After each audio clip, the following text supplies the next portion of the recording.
re-roll it if that's possible. Yeah, yeah, we can re-roll it. So, do you want to use the full reroll method, or do you want to roll twice for a potential +1, or would you like to just take a +1? Uh, I'm doing the math in my head at the moment. It's 3d6 reroll, right? Right. Anytime we roll, we're gonna roll 3d6 for your ability scores. Let's take the full reroll. Why? Okay. It is a bit of a gamble. Now, there's high risk and high reward. It is a Naturally, bit of a gamble. yeah. If it's lower or equal to, it stays at 10. But if it's higher than what you currently have, you get that number. Okay. Alright, so 11. So it's kind of like the safe option. You just got a +1 bonus. So it's better than nothing. Yeah. Alright. Next, we're going to upgrade your hit points. So as a level 2 cleric, you have an extra d6 of hit points. You already maxed out for the past level, so my recommendation for you is to gamble, which is to just take a d6, add it to your current 6, or to take the average of +3. And the last option, which I don't recommend, is to do a full reroll of your hit dice, which would be 2d6. You know, yeah, just roll the 1d6, but if I don't like it, I can just re-roll because I saw what you added to the rules. Yeah. Um, I mean, you don't have any rerolls right now. You don't have any current subscriptions. It's a monthly subscription after you subscribed, if that's what you're talking about. Oh, Yeah. It's not a permanent subscription. Alright. shoot. Okay, yeah, just roll. Yep. That's a pretty good chance. Sadly, you got a little lower than the average bonus. You got 2, 3 is the average. So, still very good for a second level cleric. Level 2 cleric has on average 6 hit points total. You have 2 higher than the average second level cleric. So, it's good. Um, Okay, and from now on, you may now memorize first level cleric spells, right? One first level cleric spell per day. So, before we start this adventure, you can choose one of these 8 spells to memorize. one of these spells to memorize. Yes. Okay, hang on. What the fuck are you doing here?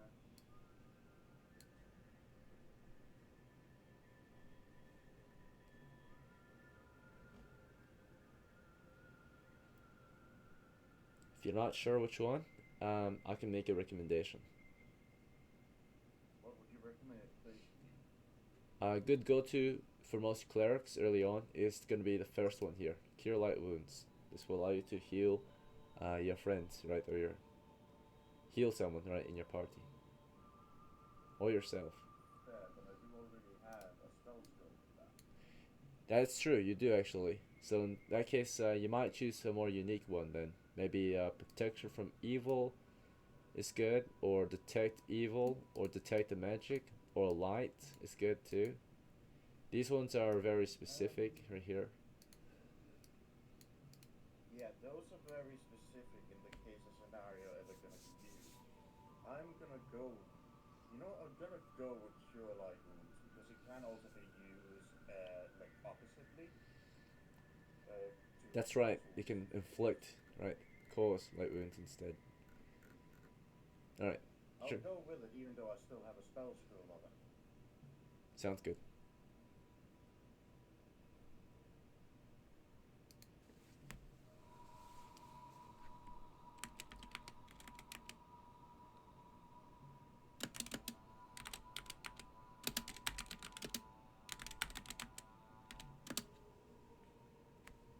Alright. Do you have any other preparations before this game starts? Anything else you want to purchase? I'm currently looking through. Probably I need some more arrows. Sure. Yeah. Arrows. 10 arrows in our game will cost you 1 copper. Is that alright? Fine. Yeah, that's enough. Alright. Would you like And then anything I'll else? just toss 30 of the coppers into the bank.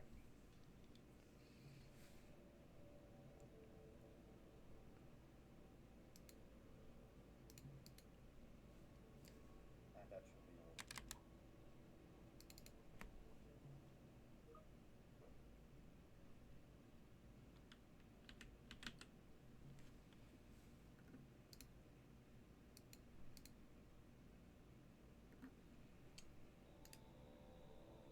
congratulations. It's been a while since we saw anyone promote or level up. So, you're the second currently alive level 2 character in the group. Or in the. I am the second senior of this place. That's right.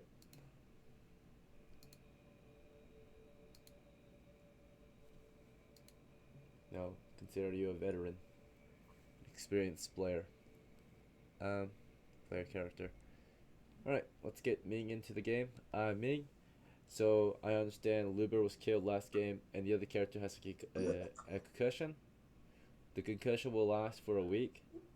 It's a light concussion, it won't be a month or anything like that. So in the meantime, you're gonna have to roll up another character unless you want to play with a concussed character, right? No, I'm cool. I'll take a new character. Okay. Do you have a preset for a magic user? We do. I'll show you what it's got. So it doesn't have terribly much. Naturally, it's focused its money on its ability to cast spells. You can see this preset one has a spell book, a knapsack, and a flask. It has no actual weapons early on. Is that alright with you? Yeah, do I get to roll for copper? If you take a preset, you can. But I did mention that your character, Luber, right? He died with 2 experience points, technically, right? Because he got that kill. Yeah.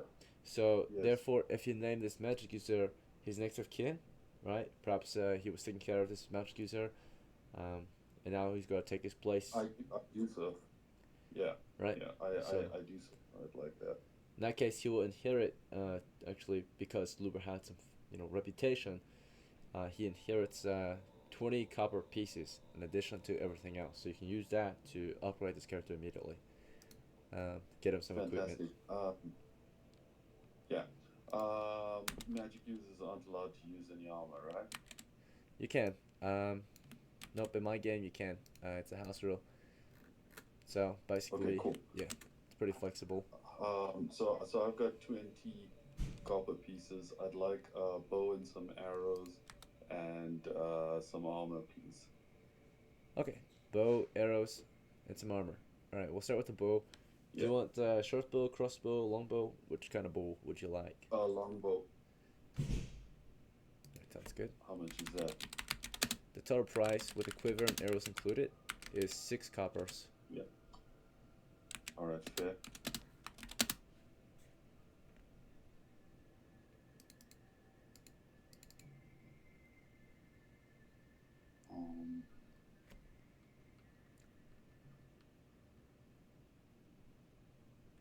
All right, you've got 14 coppers left.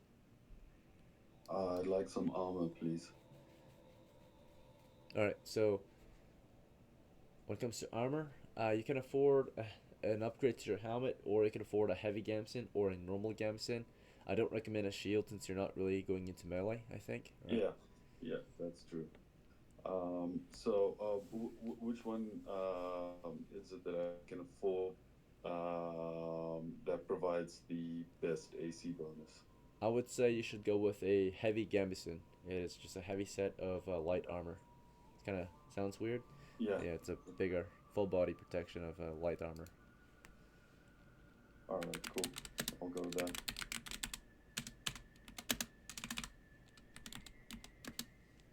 Okay, so that only costed 10 coppers, leaving you with 4. And your armor class should increase by 2 points. Or be lowered by 2. Lower armor class is better. Yeah. Hit points. That's actually dependent on your class, which you picked magic user, 1 to 4. And then we'll also roll your abilities. Do you want to use the bot? Do you want to use the tabletop or something else? Tabletop. You can just roll it for me. It's fine. Okay, here we go. So your first one, 11 strength. Let's see, it's 12 intelligence. Not bad. 12 wisdom. 10 dexterity. Not bad.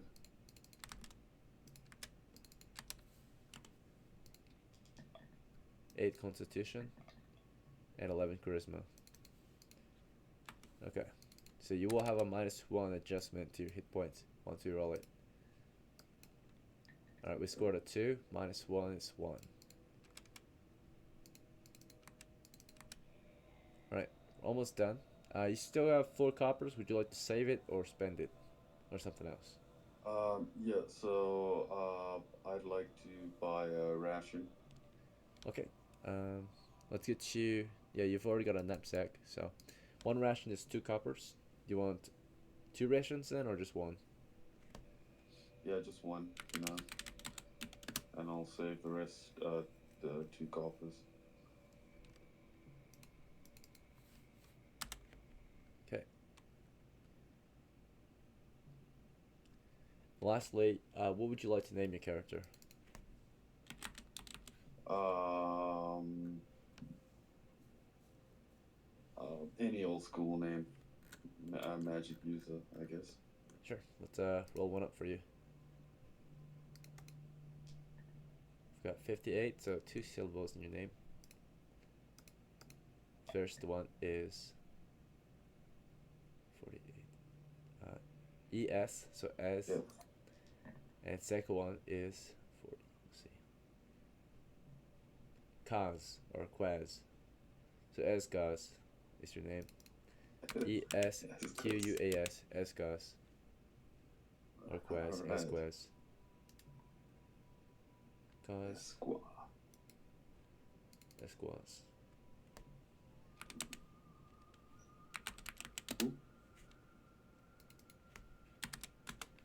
Right.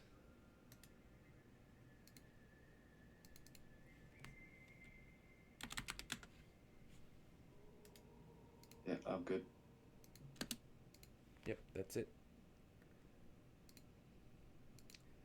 Alright, thanks everyone for showing up. That should be all the prep we need to get started. So, to begin, as per usual, as the Dungeon Master, I will describe to you the situation you're in and a bit of the background. So, some of you have played recently, so you have an idea of what's been going on in the campaign. But today, a new party gathers. 2 new characters, 1 experienced character, very experienced, Odysseus, the adept, 2nd level cleric, and then new recruits, Mo, the apprentice, Esquos, the medium. They gather here in the town of Down for an adventure. Your party is formed this morning. A few days ago, you've gathered your resources, you've prepared to embark on an adventure. Of course, naturally, you can take on whatever tasks you're interested in, but I will, of course, offer you some ideas on what you might try this day. Now, some background information. Adventurers have gathered here in this region, whether you're from across the sea or you've been living on these lands for many years or something. Your characters seek fortune and fame through the means of hunting monsters and treasures as adventurers. Okay, and recently, most adventurers have been somewhat successful. However, yesterday, there were reports on a newer party. They weren't exactly inexperienced, so to say. Maybe they had a little bit, but they were all killed. They had tried to help a caravan. They traveled to Tog, but they never made it back. Reports have it that the remnants of their crew was found outside in the farmlands, the countryside. They were perhaps attacked by some monsters. They were dragged off, bodies nowhere to be found. However, the other day there was a successful crew that visited the temple ruin and was able to loot some of the remains there. And that's to the southeast, if you're interested. So, party was successful from down. They traveled to the ruins here, seeking out a rumored undead approaching from this temple ruin out here in the swamps. It is recommended, if you're interested in this, you'll need to hire boatmen to row you across the waters. Yeah. If you're interested, you can also help the merchants. There's been a lot of parties helping out with the outlaws along the road. There's been a lot of crime on these roads recently. A band of approximately 4 outlaws have been attacking very small groups of merchants or travelers, right? So there's like 4 men that have been reported to be like outlaws committing crimes on this road. The town guard is doing their best to patrol the road and secure it, but I cannot protect everyone all at once naturally. So they have asked every merchant group that if they are to leave any settlement, they need at least 4 guards or enough protection to defend against these outlaws. Sometimes merchants are too stubborn or travelers are too poor or whatever the case, and they continue to become victims of these criminals.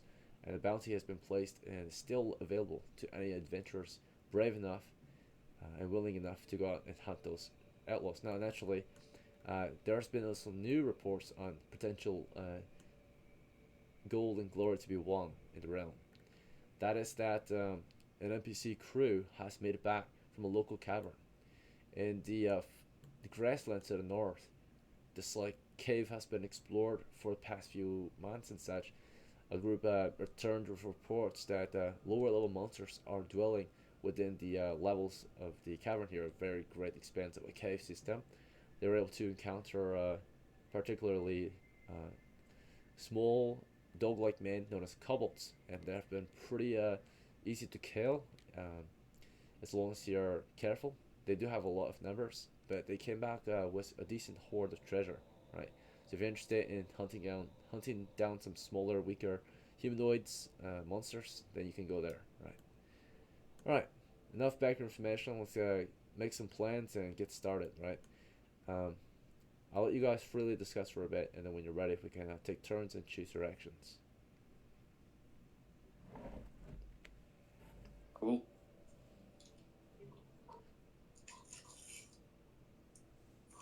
Alright, so what do you guys want to do?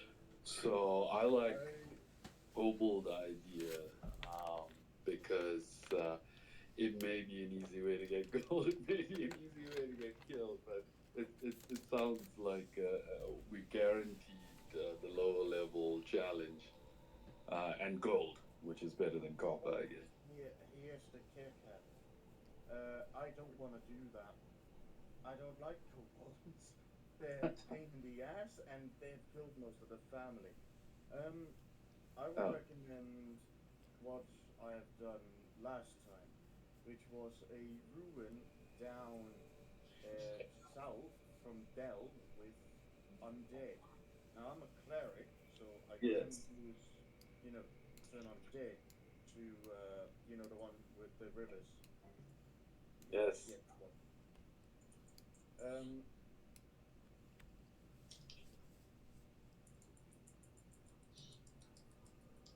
It does Yeah. sound like the caverns down by the south would be pretty lucrative. we only managed to loot one room last time and got 30 copper out of it. We haven't checked anything at all down there. Very well. I do like a mystery. I do recommend, however, we're gonna fight skeletons, so sharp Yeah. weapons not a fancy idea. If any of you use blunt, that would be a good idea. Well, I've got arrows, so that rules me out. And I only have a dagger. I could throw stones at them. I'll try that. Then the kobold does sound like a better idea. Yes. This party is not equipped for that kind of adventure. We made it barely out last time, and those people were we at least had some equipment. Let's go with the kobolds. We might have an easier Fair deal enough. with the kobolds actually, with our equipment. I'm still gonna get you a proper sword because I don't want you to rock around with a fucking dagger. Oh no, I'm very keen with my dagger. I'm still getting you something more. And Ming, Yes. actually, Egan, is he allowed to use melee weapons as a mage or wizard man, magic man? Yeah, he is. So a lot of the restrictions that the rules usually require, I relieved them, or I removed them. But of course, there's a counter behind it, right? So actually, I make it so that it doesn't matter who you are, you're not restricted. You might not be as good with those weapons naturally, and the way I did that was because the ones who are actually meant to be very good with weapons have extra skills that allow them to be better with those weapons, right? Such as fighters are able to attack twice, where armor have to wait, for example, right? Um, every class can use any weapon, because logically in real life, it doesn't matter what my job is, I can pick up a weapon and start using it, right? So that's why I don't really use the restrictions.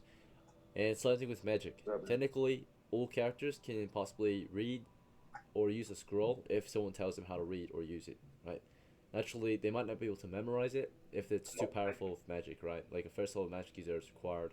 You have to be a first level magic user to, of course, start memorizing a spell, right? Or a second level cleric to memorize a cleric spell, right? But technically, like if I showed you a piece of paper and how to read each rune and you read it, technically it should perhaps work, right? I think it should stop you from reading it because that's required to actually activate the scroll is to read it and to see your target and to perform the required gestures with your hand. So technically, you could kind of show that to anyone, right? Other magic users, right? You could keep it a secret, but most of you will probably be helpful and teach everyone else, right? Same thing with the weapons and armor. So I made it kind of like that, right? Everything is more balanced that way. So no restrictions really. I'm still gonna buy a melee weapons at least too. Which means I need to get the fucking. No, I don't need money out of the bank. I just need cheap weapons. They're getting spears. Oh, how gracious of you, Mr. Moneybags. Oh, I'm sorry. It's not my fucking. It's not like I'm wasting my money on you. Alright, so let's say you headed to the market this morning, made a few last purchases. You're grabbing everyone a spear. Sounds like. Well, You want 2 spears? Thief, so it's not going to use that armor. I mean, you could, right? You can have a spear wall if you had everyone with a spear. True, yeah. You also could use it to detect traps. Yeah. It's not as Buy long as a both of them pulpit. as A spear? Okay. You want 2 of them? Well, one for each of them. And would you like weapon slings on them too, so that they can wear them, or just a normal spear? How much more expensive will this be? It's an extra 1 copper each, so it's 2. So the total price will become 8 coppers total. That's fine. That's fine? Alright. Mo and Esquas in the markets after a few purchases. Odysseus passes you slung spears. Good, good. It will also probably be wise to get us some sort of rations. I have one. Okay, you have one. Alright. I'll buy a bag of rations for myself, which covers, morning, lunch, and dinner. So 1 ration is 2 coppers. Right, it's pretty expensive right now. Yeah. And that only feeds you for 1 meal, right? It's not a day's worth. It's just 1 at the moment. So a single ration costs 2 coppers. You might be better off purchasing food instead, which are standard rations, which are not preserved. You have to cook them to eat them. So like eggs, for example. No, that's fair. We extended food and bread, that kind of thing. Lightly salted meats. Yeah. Yeah, ship's biscuits and water. Alright, so we'll get you food instead of rations. It costs 1 copper for 1 pound of food, so you can get up to 3 pounds. I'll get up to 3. Okay. It is 8 o'clock. Let's see. No one has had breakfast quite yet. Breakfast will cost you, if you want, you can cook your own breakfast, and it would be a lot cheaper that way. It would only cost a total of 3 coppers to feed everyone, right? Technically, you already have 3 pounds of food, so if Mo wants, Mo can spend his last 2 coppers on some additional food. And that way you all can have breakfast and 2 reserve foods and 1 reserve ration, it looks like. Supplies can get expensive. Alright, so does that sound okay? Waste your money, Mo. Yeah, I'll also go ahead and buy 2 pounds of bread, 2 pounds of food. Okay. Alright, in that case, you can load it onto Odysseus's knapsack, and you guys will have breakfast in the morning together. You'll cook up some food, and it's just cheaper, right? It's not as time efficient, but it's a lot more affordable. So, cooking, eating, and all that, it might take you roughly an hour. We can say this happened before the adventure, so before 8 o'clock, you were cooking breakfast and eating, right? You were in the markets early in the morning before 8. We'll say the workday begins at 8 though, right? So this will kind of consider your preparations prior to the adventure, and that includes, of course, the weapon purchases, and of course breakfast. Anything else you guys wish to do before you set out for the cavern, the North Cavern?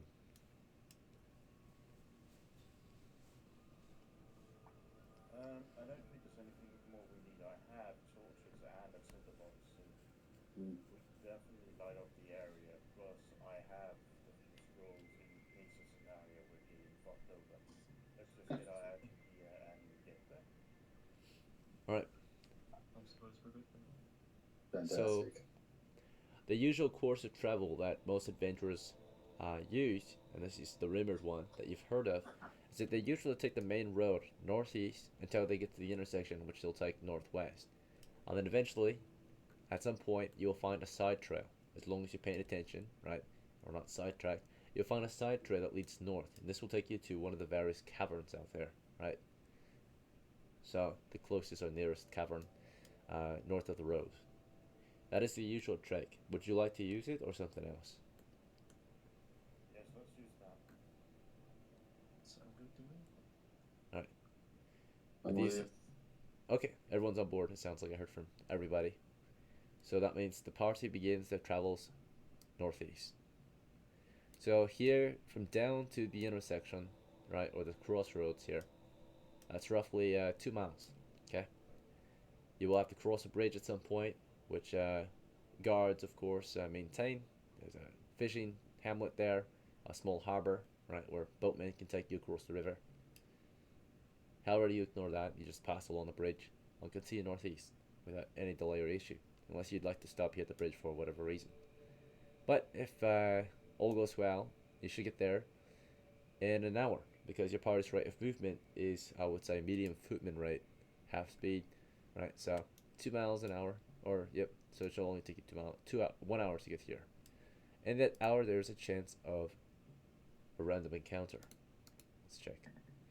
This doesn't necessarily mean monsters. That's once per day, but every hour is a chance for an encounter.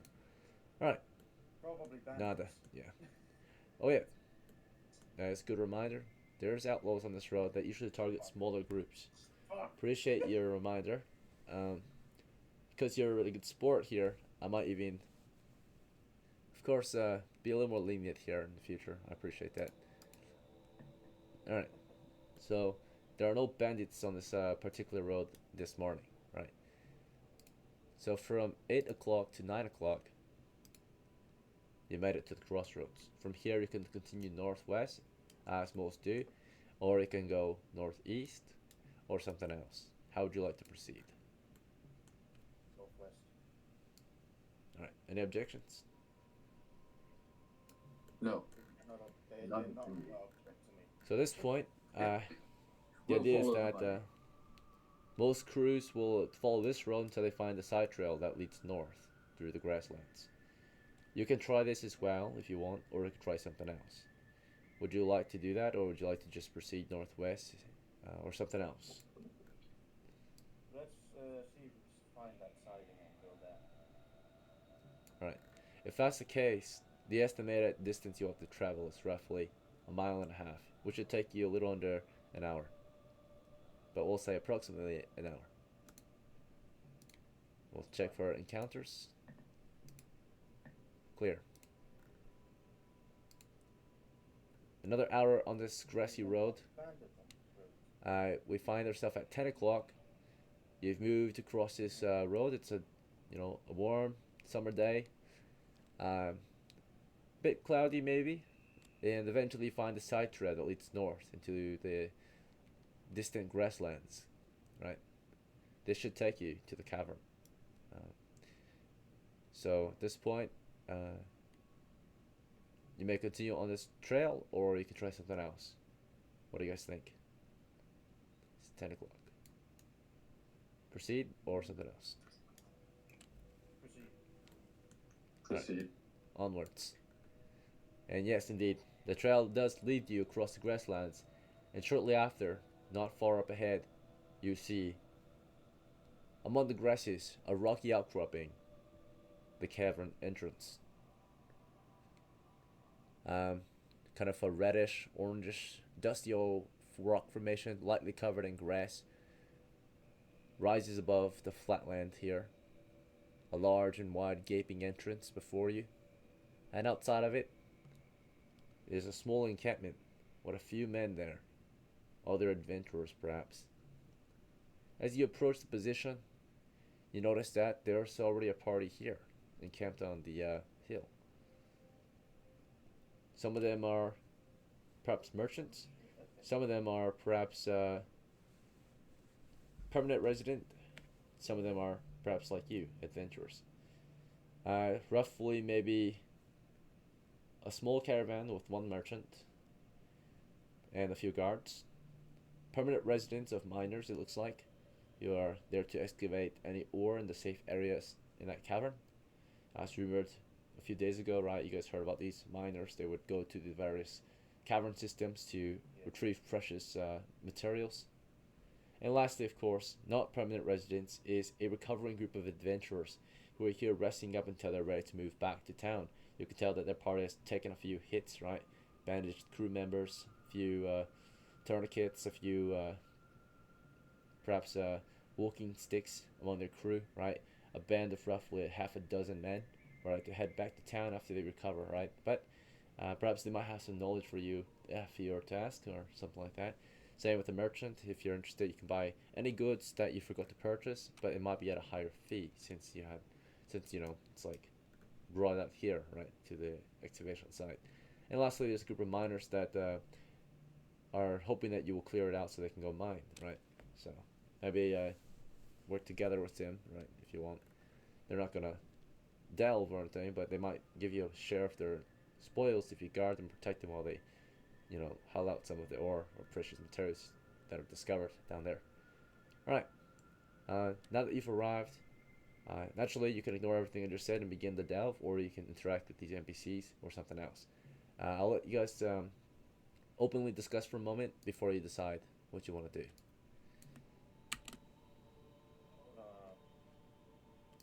So just to clarify, the miners, are they going to follow us down, or are they going to wait until the area is cleared out? So that's what they typically will do.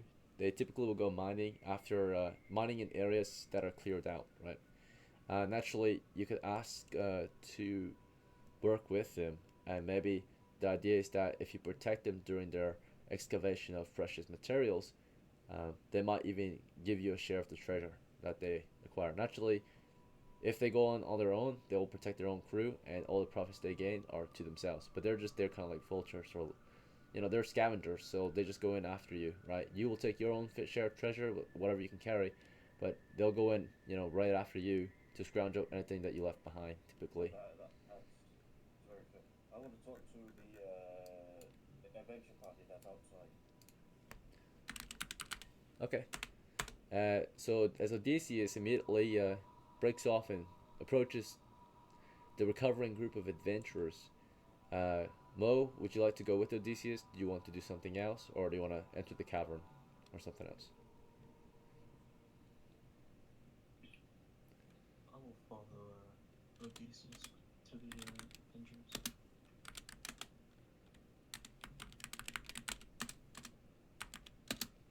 Alright, he's not actually oh, you said adventurers? Yeah, he's approaching the adventurers. So, Mo follows Odysseus. Alright, Odysseus is approaching the adventurers. Alright, and then Esquaz, it's your turn. Would you like to go with Odysseus as well, or something else? I guess I will, follow them. Follow as well. So I'll also go after Odysseus. Alright. In that case, it looks like Odysseus, you're somewhat taking the lead. and you make your way over to the part of adventurers that are recovering. It's a group of half a dozen. Looks like 3 are actually adventurers and 3 are hirelings, right? So there's in their party a fighter, a magic user, and a cleric. And in their henchman group, there's a porter, torchbearer, and man at arms. Alright, who would you like to talk to in their crew as you approach? Right. As a fellow cleric, I will approach the cleric. Sorry, what did you say? The cleric. I will approach the cleric. Oh, sounds good. Who's the leader of this party is generally the person I will probably want to talk to. Alright, so you want to ask that to the crowd, right? Or to their party overall. So DCS begins. Apologies for asking this, but I may need some information about this place. Alright. Oh, That's a pretty negative reaction. You seem to be ignored. They kind of just like chuckle, maybe some of them kind of look away, ignore you pretty much. They are somewhat rude or disrespectful toward you, right? They don't really seem to care about what you have to say. As Odysseus is asking their group questions, Mo and Esquas, would you like to ask any yourself, or would you like to do anything else, or do you want to just stand there and watch? For now, I'll observe.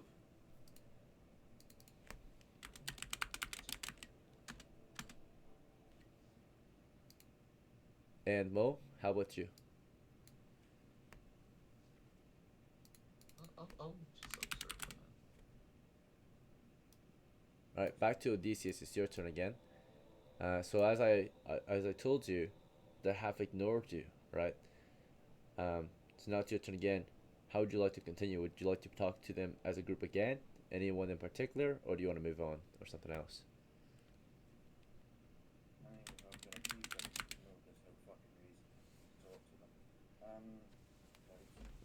Let's just start the match and get the fuck going down there. All right, yeah. Like gonna put a sour mood on your cleric, These people aren't worth my bloody time. right? So Your run precious it. time. Let's see. So at this point, Odysseus is preparing to go in, right? He's lining that torch up, maybe preparing a symbol or weapon, and this gives the other 2 a chance to do so as well, right? Unless they want to try something else. So back to Esquas. Do you want to prepare as Odysseus is doing, or something else? Yeah, I'll follow suit for now. Okay. Same with Mo, I suppose, right? Or something else.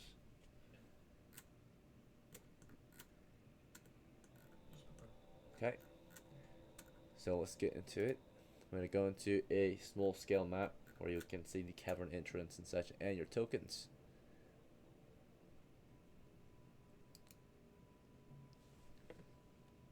Alright, so the entrance to the cavern that is encamped is to the west. So I'll put it on the map. Or, sorry. It's on the western side of the hill, but it's east of the camp. So you would be moving east into it. Alright, I'll start drawing that for you.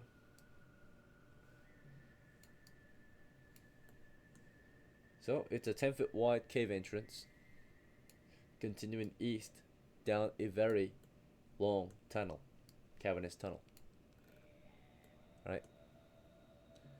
And let's see.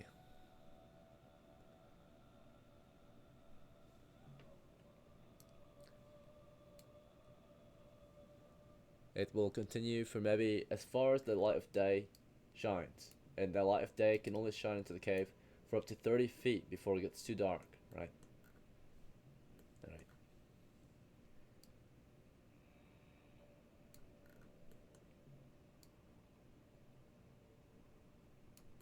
Alright, good enough. We'll now put your tokens on the board. I'll just annotate that you are at the western cave entrance.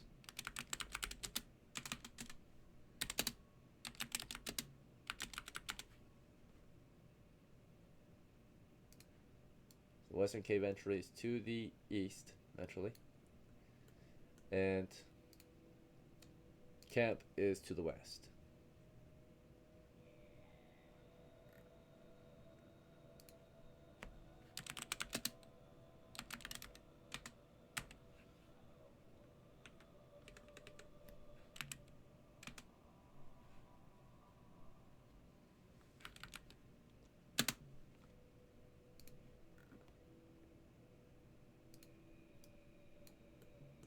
Alright. Let's grab your tokens. I think only Odysseus already previously has one, so I can grab yours. Unless you want a new one, but here's yours from last time. Do you want to remain with the same equipment loadout? Your torch and symbol in hand? Or something else? Well, it's Cobalt we're fighting down here, so unlikely, no, I will change my symbol to spear.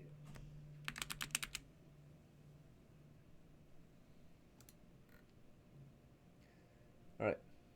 And you're no longer C1, you are C2. Nice. Alright. We need to grab a token for the others as well.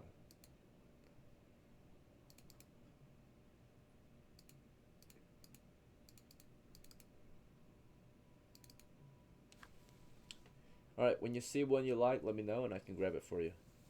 Say that's for Mo and for Esquaz. Cool.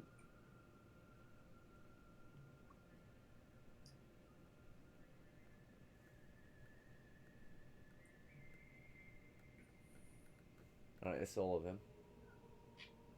Okay. I think I'll take the laughing fellow. This one? Third from left, yeah. Oh wait, this is a sorry, this one's a child. Forgot. Oh shit. It's for NPCs. Just like the one in the top right. Top right, right here?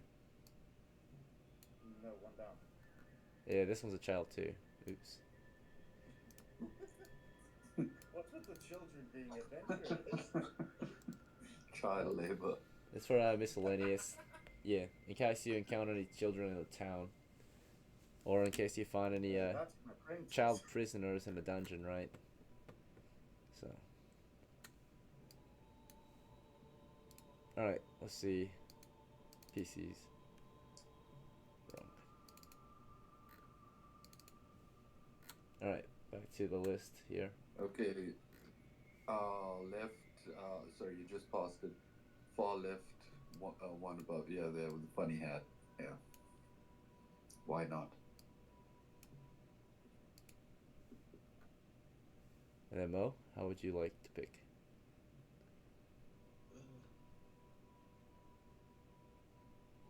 Let's do the hooded guy there in the middle. The hooded guy? This one? Yeah. Oh, this one. Yeah, that one. Yep, that's a thief token for sure.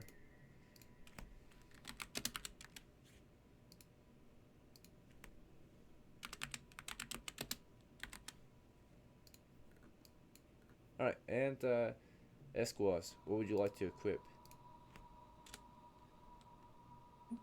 Spear. For now. Alright. Would you like to request a torch from Odysseus or just a spear, right? Do we need 2 torches? Esquas will inquire to Odysseus.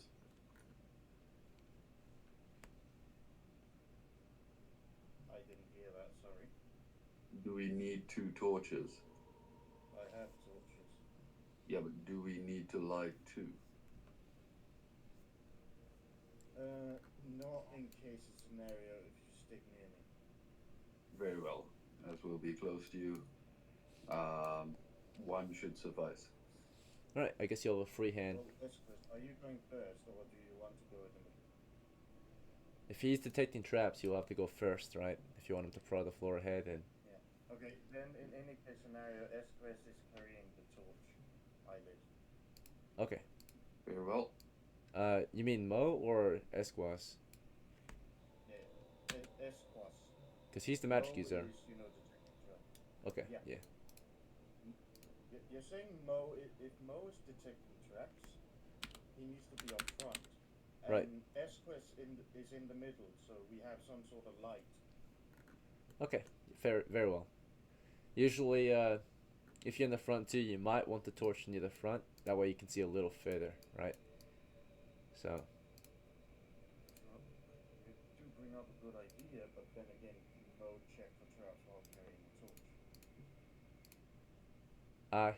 you could. The pole only needs one hand. Okay, I didn't know this.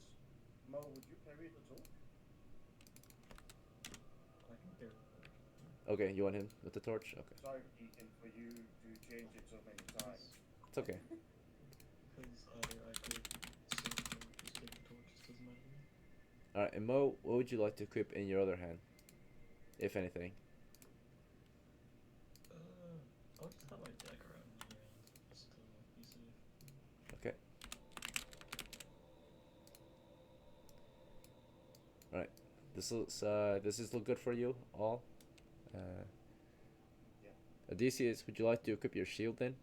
Yeah. Yeah. Okay. Yeah, in the case of a combat, naturally, Mo might fall back. And Odysseus, you might move forward, right? Do you guys want to do single file or some other arrangement? How would you like to proceed? Should it be Mo and Odysseus in the front, or do you want just Mo in the front? How would you like to proceed? Mo is in the front. I will be in the middle, and Esquest will be the last. All right. Any objections, or None. all good? All right. Okay. Let's begin. We are now exploring into the cavern.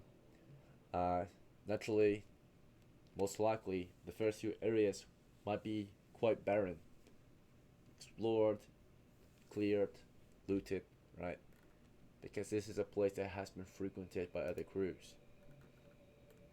The entrance is most secured. Monsters have been forced back deeper into the dungeon or the cavern system, but that doesn't mean that it's completely abandoned or safe yet, right? Maybe the first area will be. All right. We are now exploring east into it, for it is the only way to proceed. The first 30 feet or so is barren, just an open cavernous tunnel continuing east. Nothing of interest. At this point, Mo is, carefully exploring, observing for any signs of traps, but without a proper tool, he can't do that very well, right?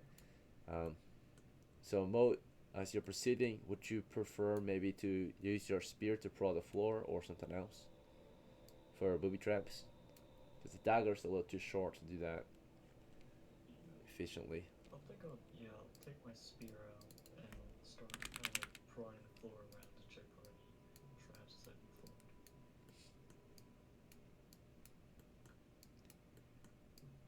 Alright. Yep. The first 30 feet or so, as explained, was clear.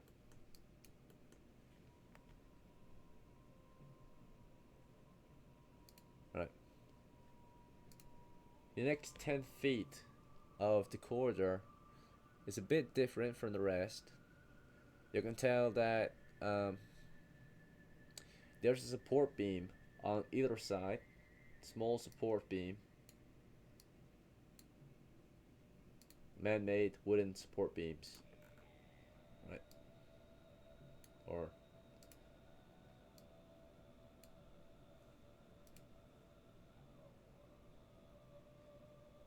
so it looks like the ceiling above this area is not as secured as most might want it to be. Let's see.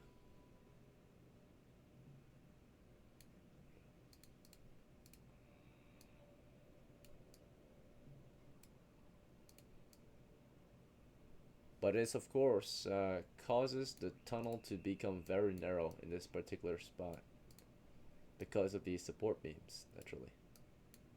They're here, they're making it very tight to move through, one at a time, which you're already doing anyway. Past this position is an open chamber. that continues to the southeast.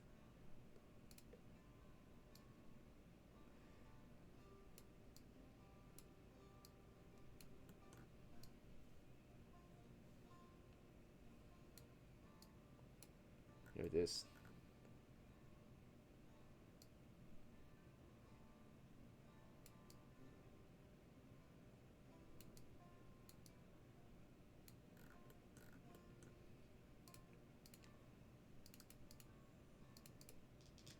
Alright. And the area is completely cleared. It's barren. Just an open cavern with nothing of use or value. Right. Toward the south, you can see maybe a remnant of a campfire. That's about it. So, campfire remains to the south.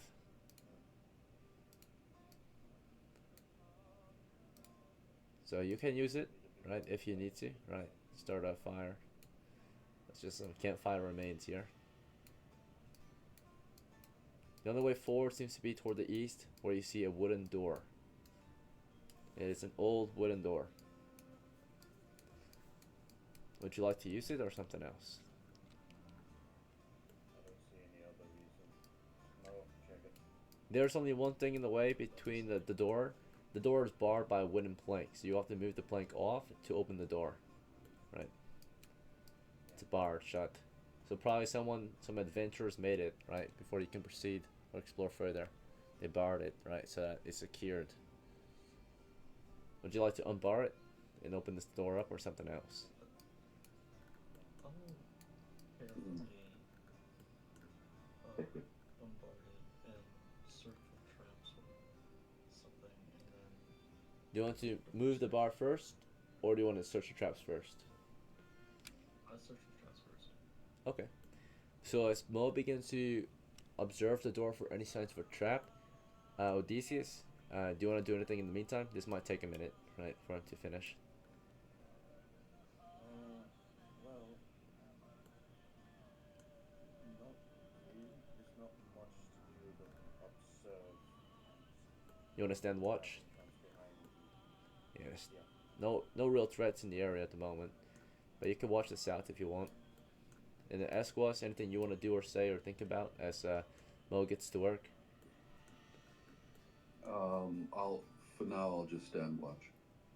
Okay, sure. You can watch the exit, I suppose. Right. Yeah. Back to Mo. So now you're detecting traps. When a thief tries to detect traps, they actually have a very good skill called detect traps, which allows them to see hidden traps. Hidden means that a trap is covered or concealed, right? That means that something's in the way of it, right? Like a solid object or some type of like fern, right? So as long as you choose to observe the area, right? The bigger the area, the longer it takes to observe, right? But if you're very particular with what you're looking for, right, it can be done very quickly, naturally. So these have the possibility to notice something that is hidden. Now, the easiest way to know something that's hidden, not reliant on your eyesight, is to finick with it, right? Like mess with it. Naturally, if a worm is under a rock, I cannot see it unless I pick the rock up, right? Then I can see it. So that's how you can check for traps, right? If you finick with something, you might see it, right? If you move something out of the way. Make sense? Clearly, all you see at the moment, though, is a wooden door with a bar on the handles, and that's about it. Anything in particular you want to look for, or are you just gonna look at the door itself and hope that you see something? I look for like if there's like a tripwire somewhere, Tripwire. Alright. or like some string or something. So you're looking for a tripwire or a string on the door? Or like at the base or something? Like around the door somewhere. Around it. Alright, so like the frame of the door? Okay. Looking for any like tripwires kind of nailed into the frame or something, right? From this side, it appears that with your naked eye, you don't see anything like that. We'll roll the dice as well to see if you notice anything like that. And I'll show you the chart that we use to determine whether or not you can actually see something that's hidden. Again, you can see something hidden that automatically by moving the coverage out of the way. But if you want to be able to notice it without having to do that, we rely on your thief skills. Thieves have the exceptional ability to spot something that they can't that normal people cannot see, right? So like an intuition, right? Yours is 10%, so we're gonna roll it. So this just allows you to see it if not, right? Whether or not it's there. All right, you've seen no signs of any hidden traps here. At the moment, right? You looked over the door. You see nothing like you looked over. You can look over the door. The larger the area, of course, the longer it will take. But if you're looking for anything in particular, like a wire on the door, maybe it takes a minute. You scan the door for any wires. You saw nothing like that. Anything else you want to try to observe for? I think we can open it, try to open it. Okay. So to open it at this point, you're gonna take that bar off and then just pull the door open. The hinges are on your side, right? Hinges of the door. Is that alright with you? Yeah. Okay. Yep. So Mo, you set your torch and spear down. You grab the bar, pull it off. You want to put it toward the north wall or the east wall? This is pretty important in case you need to shut it, right? You want to bar the door later. I'll put it by the wall. The north wall. So just to give you an idea as well, this door, it opens, the hinges are on the north side.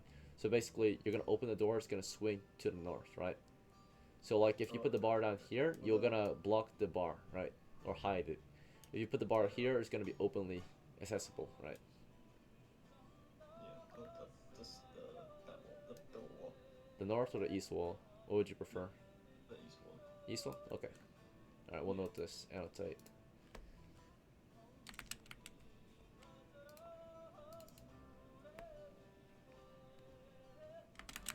It's just barred by a plank. So the plank is here on the east wall now. Alright, the door's unbarred and you can pull it open. Alright, you grab at the handle, is that fine? And you just want to pull it open? Or do you want to do something, do you want to open it a different way? And I'll just grab it and pull it open. Alright, the door swings open, revealing a short corridor of 10 feet opening out into a larger chamber that expands or continues toward the south and the northeast. Okay, I'll draw this out for you. Alright.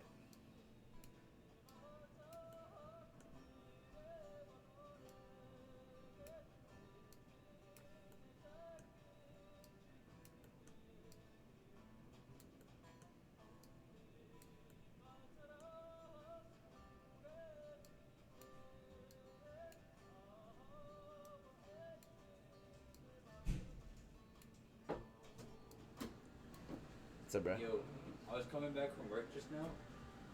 Yeah. And then like a little bird like landed on my shoulder. No way, for real? Yeah. That's so cute. And Bro, it you're said you're a bitch. Oh, what the fuck? Liar. My bad, guys. My friend's over. 1 second. You're good. I'm in the D&D game right I now. just wanna play a game.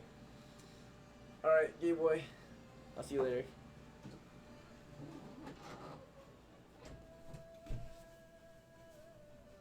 Alright, my bad. We left off with me just drawing out your map. Let's see. So you've got a chamber continuing to the east, opening to the south and northeast. But this area should be mostly explored perhaps, right, by previous crews, hopefully. Maybe you might be able to scrounge up any leftovers or forgotten treasures, right? Let's check this first area, see if there's anything of interest. Alright, yeah, so it's pretty empty and clear. This first, next cavernous tunnel here. Clear of anything of interest. Does your party want to just proceed east or something else? We don't have much of an option, do we? We don't need to go east. Alright, you want to proceed east? So, yeah, it's the only way. You might continue.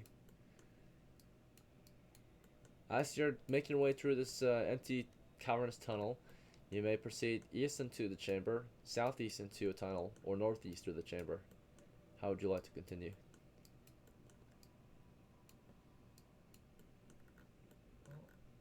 Well, where would you guys like to go?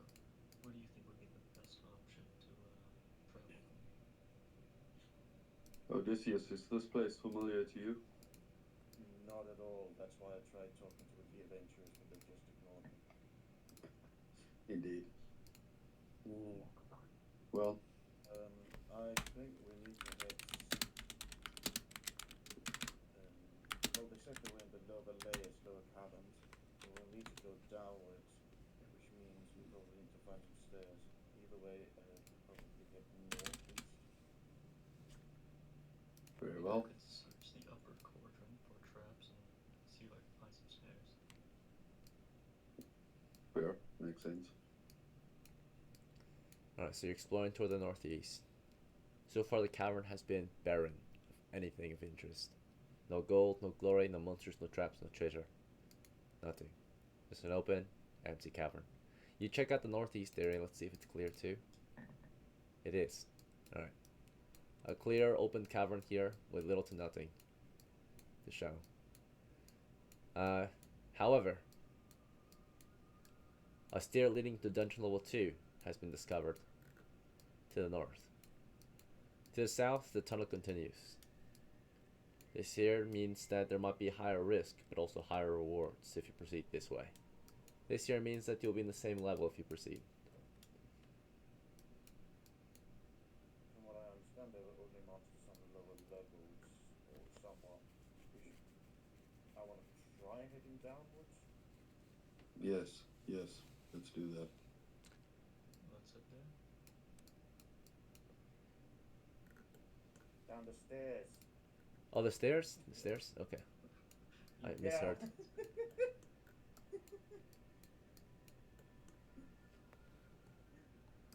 Very brave tonight. The stairs will take you down to a door I will. at the very bottom. We've got another door here. And like the first door you encountered, you can see a wooden plank barring it, making sure that the position here is secure, right, from your side. Unbarring this door means that you will open access to dungeon level 2. And as a courtesy, if you are to leave this dungeon, you should rebar the door, right? So that dungeon level 2 monsters don't climb outward, right? For the most part. So yes, if you want to proceed, you will have to unbar this door. Is that fine? Yeah. Alright, Mo. How would you like to unbar the door? The same way you did the first one, or some other way? Well, I'll look to see which way the hinges are and then see how it opens. Right. This time, you notice that the hinges are not on your side, right? Naturally, there's not enough space for this door to be pulled open. This is indeed a push door this time. But the bar is still on your side.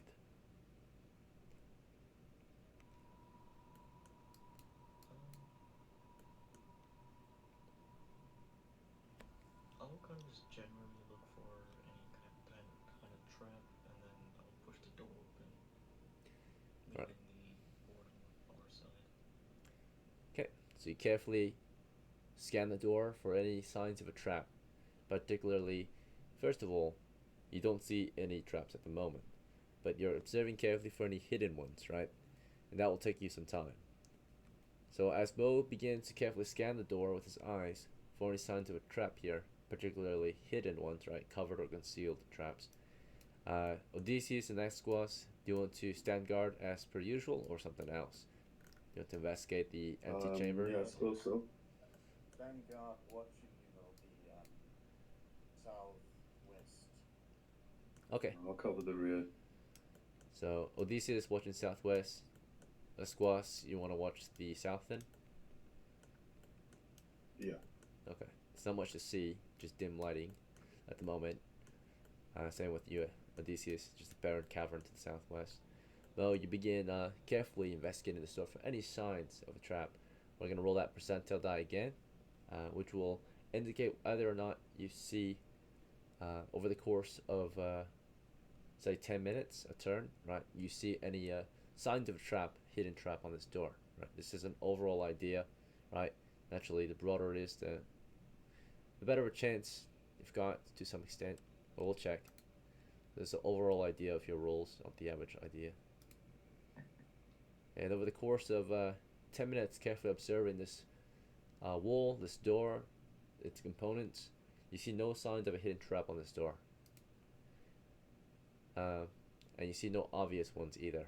It's just the bar, right, the wooden plank, another handle that you'll have to push open, no hinges on this side, an old wooden door. How would you like to proceed? I will unboard the door, putting the board on our side so when we close it we can easily put the board back and then push the door open. Okay. The handle this time is on the left side, so you want to put the bar to the west or to the east? To the west.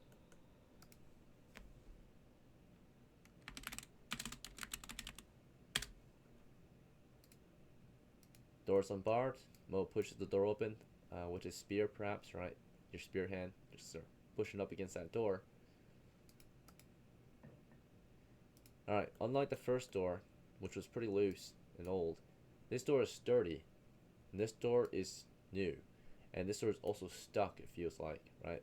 Like, it's a bit stuck, and you have to force it open. And if you're not strong enough, you'll just make a lot of noise as you push up against it.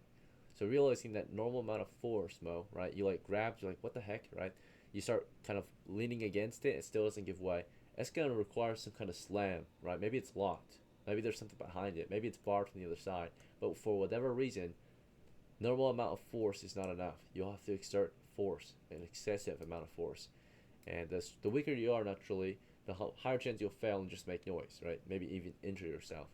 So at this point, you might ask the strongest member to force it open, or you might try to unlock it somehow if you had lock picks or some other kind of tools, right, to figure out how to unlock the door or open it, right? Get it from being stuck to unstuck. How would you like to proceed at this point, now that the door is not giving way? Knowing that I am relatively weak, I would ask either Odysseus or Esquus if they could help push this door open. With all due respect, you're the strongest one out of us. Well, I could help if you like. Alright, Esquas, you make your way down. Mo steps out of the way, and you get up against the door, and do you want to slam against it? Right, it's gonna kind of require that. No, nothing like that. I was hoping to assist Mo in pushing with our spears. Okay, so from a distance, use your spears to kind of like push it open. Maybe that might Yeah. work. Alright, Good plan. I will say, physically, realistically, it might work if the door wasn't very, if it was like maybe lightly stuck, right? But if it's actually stuck in real life, you know, doing that might give you some leverage from a distance, but it might not realistically be enough force behind that, right?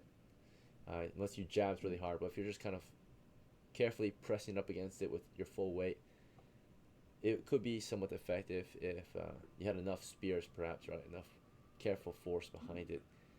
Maybe even Odysseus can lean in against it, right? So I would say basically, because it's not your actual body weight being pressed up against it, it's a spear first, and then your body weight applied to the spear, which might even bend or break the spear, right? If you're too dangerous or excessive with it. But say you're just kind of doing a careful push, as much force as is safely required or able to, right? To reach spearmen, I'll say you can maybe safely apply 10% of your normal amount of force, right? Which no matter what might not be enough here, right, to get this door open.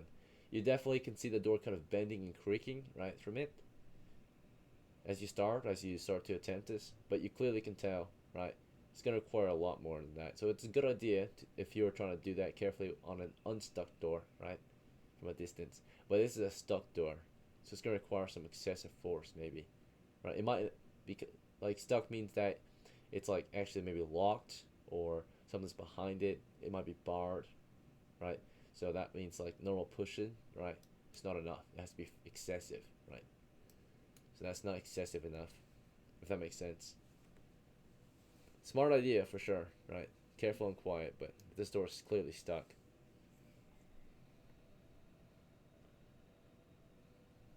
Any other ideas you want to try? Or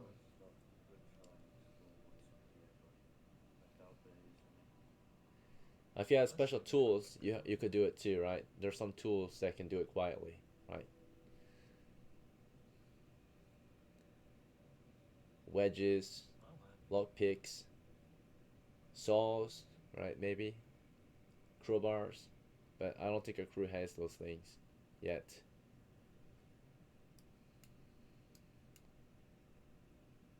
That's a question. You can kick the door down. Kick it down. All right. Who wants to kick it?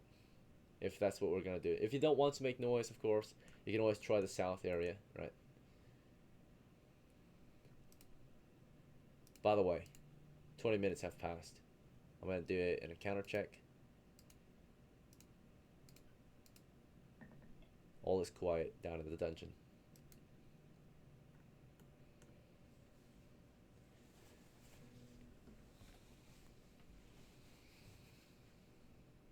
Who here could probably push this door open hard enough that I could open?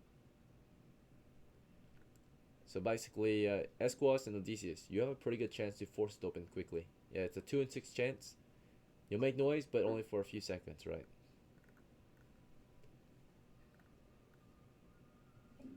Mo has a -3 penalty, right? He's a very low strength. He's a twig. Yeah, Master Odysseus, I think you should be the one to push it open. The breach. He's got the shield and spear, right? So you can bash it open. Shield first. Do you want to go first, Odysseus? Esquas and Mo can back you up.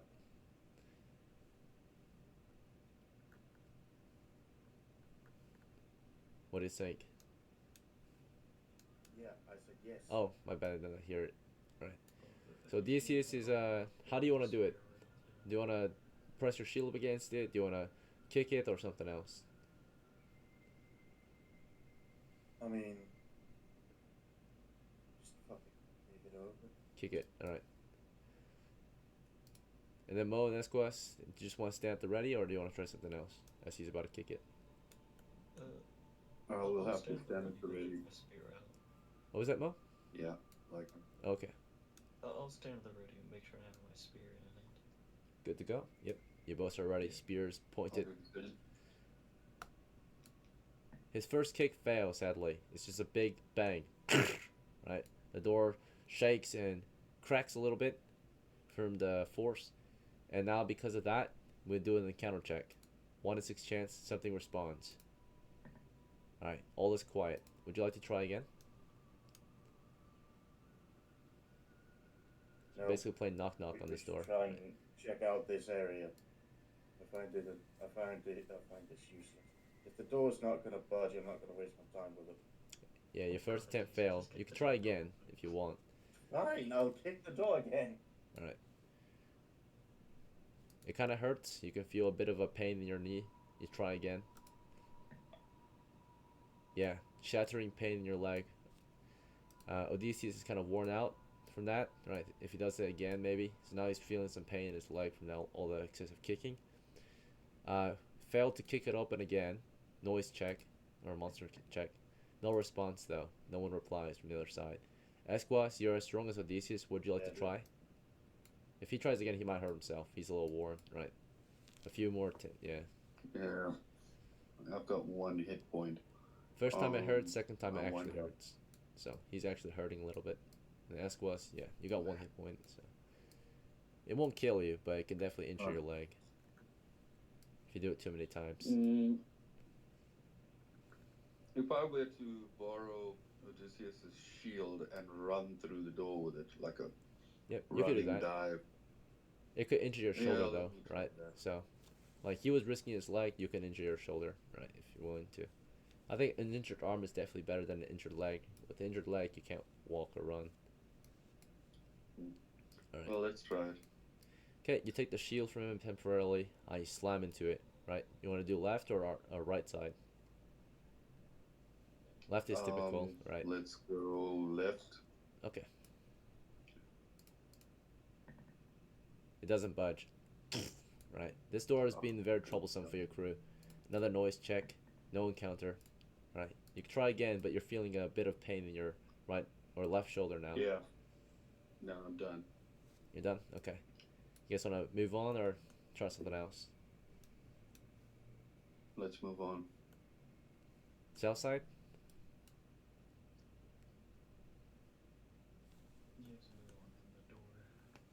Mo, you want to give it a shot? Imagine Mo gets it. Let's do it. Okay. Let's not give it up. So Mo, you actually have a 1 in 6 chance. Despite your weakness, you still have a chance. I like my odds. No, Mo, you slam into it, and your left shoulder's buzzing right from the pain. And that's another noise check. Oh, someone responds from the other side. Finally, let's see who responds. Number 11. Stay from the counting behind is annoying. Steve. It's a Dave, not Steve. My bad. Someone responds from the other side.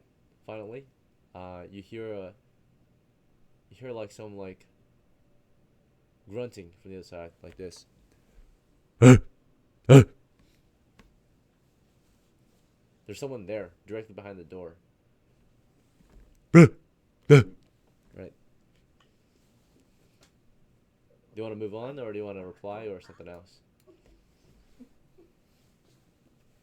If I reply me, I'm like, is anyone over there? I say maybe I would still go. Move on. It's knocking on the door now.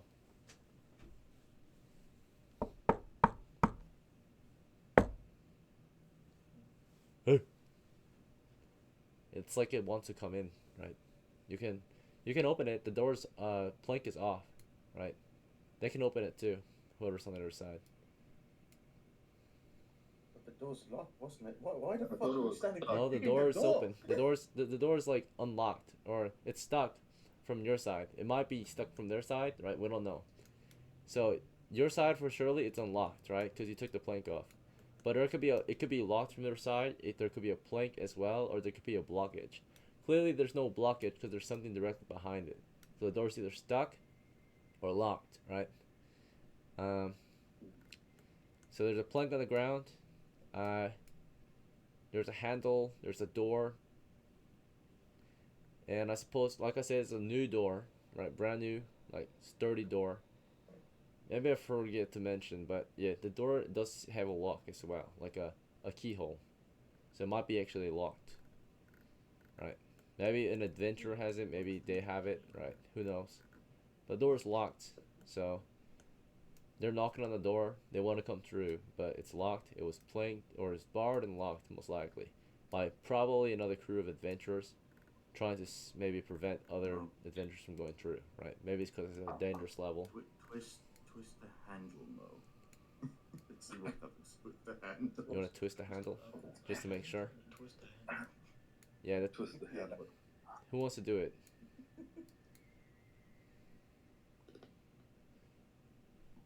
I mean, I'll do it. I'll twist the handle. Alright, twist at the handle, and you feel that the handle is like stiff, right? That means it's locked. And as soon as you finish twisting it from the other side, they start to twist the door handle as well. Like you can feel their own hands on there trying to twist it open. But it's locked, right? So someone clearly locked and barred the door to prevent access from either side. Right. But the keyhole's on your side. Mm. So naturally, probably another crew has locked the door for a good reason, right? It's dungeon level 2. So you will have to find a key, right? Or lockpick it as a thief. We have a thief, but he did not have a lockpick.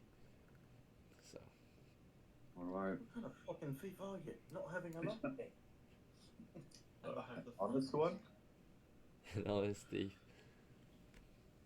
Shall we move on? Oh, yeah, I'll put the plank back and then we can see what that other corridor has to open. Alright. You guys on board with Mole's idea? Explore to the south?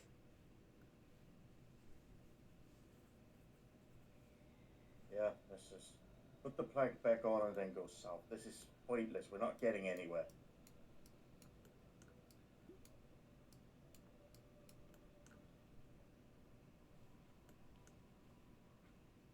Alright, making decent progress so far. I mean, we haven't actually found any treasure yet, sadly. But we're actually exploring a yeah, decent but we amount. wasted up. Yeah, we did waste a lot of time right here in the north area. Okay, This next area continues only for about 30 feet to the south before continuing west into a chamber.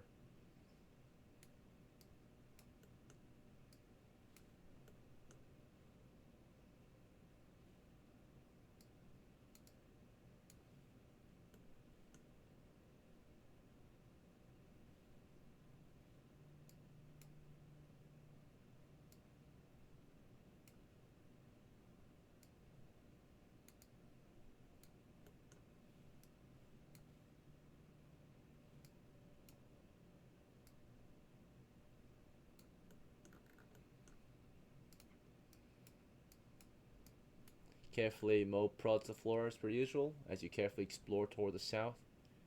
Eyes and ears open. No signs of any monsters quite yet. The tunnel here is barren. Any treasure traps or monsters. Chamber to the west has these sort of smaller wall dividings of the chamber. And there's a wall sconce at each inner side of these walls, dividing walls. I'll indicate this with a torch actually.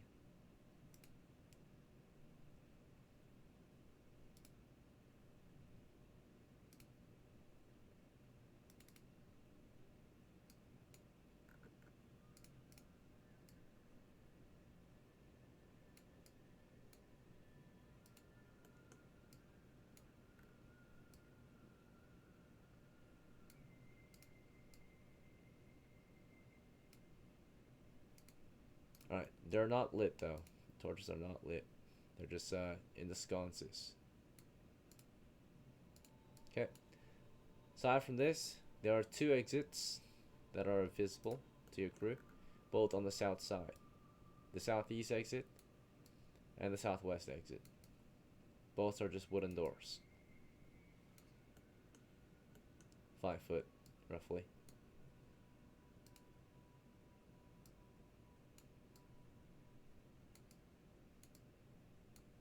These doors are old, not like the other one. They're old and wooden.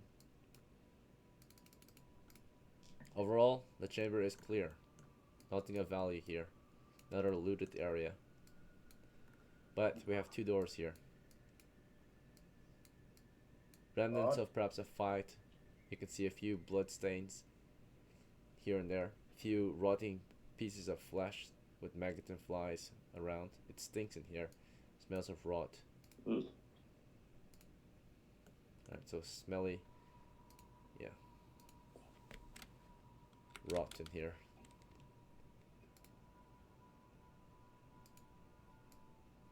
So that's the overall kind of smell and taste of the chamber as you approach or explore into it. Wall sconces, dividers, two doors to the south. That's about it. How would you like to proceed?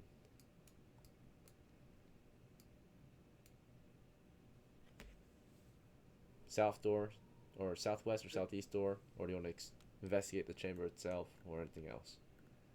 Anything else you want to do in here? At the southwest. Check the southwest.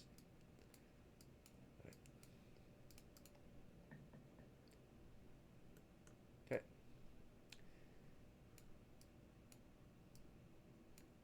While we're here, should we check the rest of the chamber? Alright. It's probably nothing valuable. As you make your way around, let's see. There's a strange smell or sound suddenly from the north, right? It sounds like rattling chains, right? So as you shit, I make got your way through. southwest, there's something here, right? Chains are rattling. Oh. And put on the board now.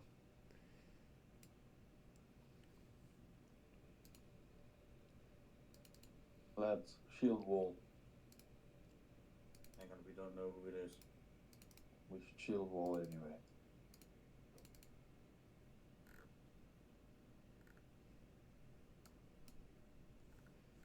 Right. So some chains What else rattle. died? Someone's here, imprisoned, right?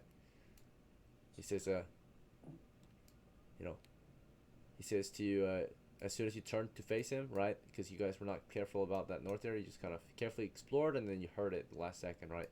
He pops out from the corner. And he says, wait, please, don't be scared. Right. Look, I've been trapped here for a while now. Would you mind taking these binds off? And it shows you his shackles.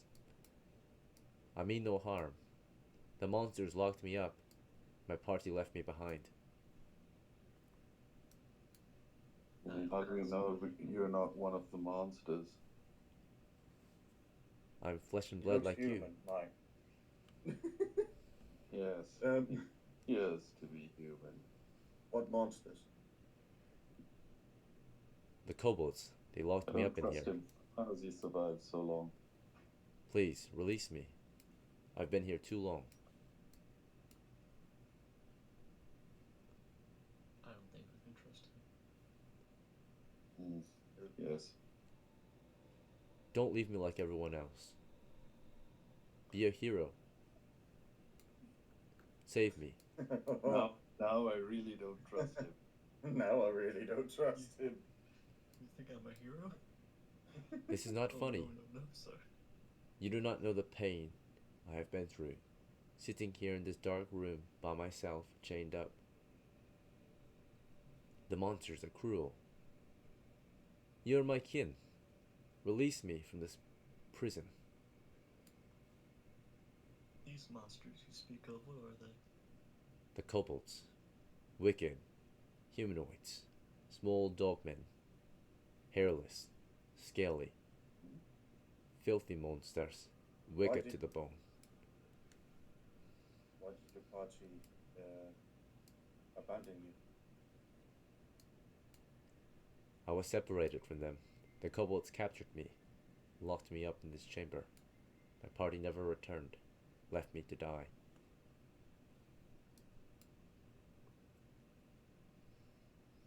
How long have you been here? I can't remember.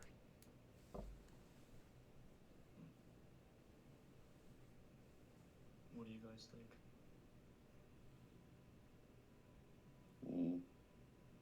Were there How long would it take for one of us just to run back up and check with the other group? Like, I mean, it wouldn't take too long, but precisely, that's what I'm thinking. But no, I'm not trusting this man. I'm sorry. Okay, should we just put him out of his misery then? No. Okay, I'm not that cruel. Well, it's not cruel. Would you rather leave the man here to starve and be tortured if he's telling the truth? Or I will not have his blood on my hand, which is ironic because, well, clearly he died up for a reason. yes. I mean, worst comes to best case, somebody go check. If that's what you want. I mean, I think I'm pretty light on my feet. I could probably head up there. All right. Yeah, go ahead. We should light another torch. Yeah, We should light Light another the- torch. you want to prepare a new torch? Are these ones here? I think I'll light one of the I'll light one of those and then So you look into them, and the torches here look very old and used up, right? Like they died naturally. So although there are torches in these sconces that are not lit, they're actually probably dead, right? They've already been burnt out and used. So you can take them out and replace them with a fresh torch, but they are used up. Clearly. You might be able to burn it for like a few seconds, right? The remnants of what's left. But all that's left is kind of just blackened and charred, right? Use one of mine. okay. Alright. I'll replace the torch with the one I have now, and then we can relight another one as I go ahead back to the party. Okay, yeah. So, clearly the torch you currently have in your hand, it is old, right? It's been burning for the past almost hour, and torches only last for an hour. So you might keep this one light a fresh one and leave the fresh one with your companions, right? Since they'll be in here longer. Yeah, that is true. Or if anything, you can keep this one, light, put your old one in there, and if they do need another one, Odysseus has spare torches, right? Because you still need a torch on your way back in, right? So, do you want to keep the fresh one, or do you want to keep the old one? Pretty much. Both are good ideas in different ways, right?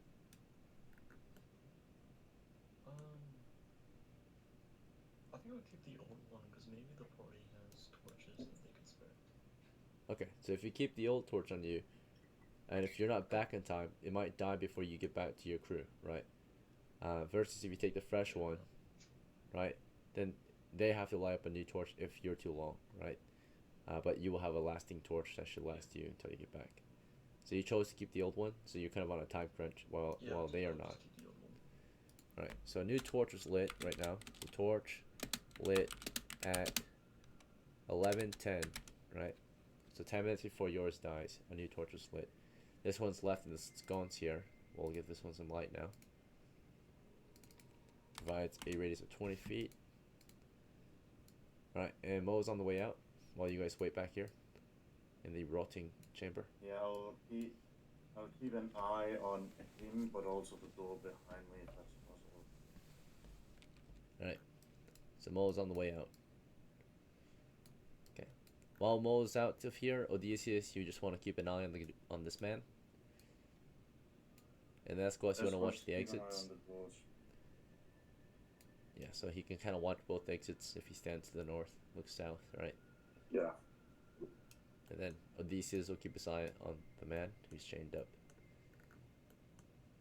Alright. Mo's on the way out. Checking for wandering monsters. Oh no, they broke through the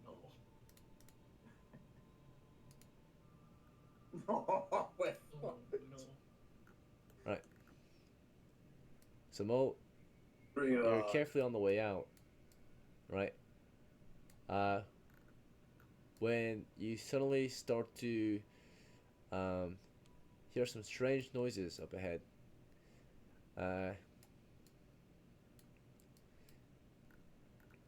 Yeah, so not sure what's causing it exactly, but as you make your way to this chamber to the north, you see in the dim lighting what appear to be beady red eyes peering at you from the northeast. They're on the ground.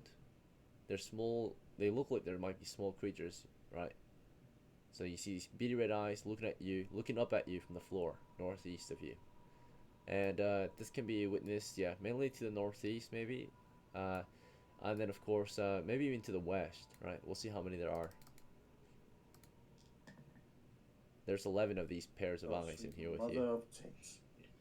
So 11 pairs of eyes looking at you from the northeast and the west. You can't see exactly what they are yet. You just see their red eyes. So I can't put them on the board yet. They're in the dim lighting of your torch. But their reaction to you is they're not certain, right? They're just kind of watching you, right? They're confused of who you are. Maybe you're confused as well. And you were surprised, and they were not surprised, but they didn't take any action. So you walked in on them, you were close to them, and they like immediately start to kind of back off a little bit and just observe you. But from the looks of it, you see a little bit of them here and there. They've got whiskers, they've got long tails, and it appears that they are giant rats. Right, kind of can discern what they are. Fuck me. Yeah, the wolves, I did roll for wolves, but it has no context here, so I switched to giant rats. As you can see, giant rats are not listed Fair. on here, because they are a replacement monster you can replace these with. So, I replaced it with giant rat. Giant rat's a Giant common rats. replacement. Yeah, they're easy. So, they seem somewhat startled, maybe confused, maybe afraid, it appears, right? You're not sure why, but they actually, like, back off, right? They're cowering before you, right? Like, keeping their distance. How would you like to proceed, Mo? Would I be able to? It's probably not a good idea, but like yell out, be like, there could be like something here. Like, You want to yell back to your crew? Yeah. So in the distance, y'all can hear Mo yelling, Nice. right? He yells, what was it? Like, there's a bunch of red eyes everywhere. Could be dangerous. You kind of hear him. He's a little quiet, but he tries to yell it like a loud whisper from the northeast, right? I would say Esquas, you barely heard him, right? So maybe you can check if you want, right? So Mo, you can kind of Yeah. see his silhouette to the south. So Esquas, you barely heard him, right? It was a loud, more of a loud whisper. Mo, do you want to clarify, or do you want to fall back, or something else, or do you want to proceed? Well, if I manage to hear it, I'd like to ask the dude who's chained, what do the red eyes mean?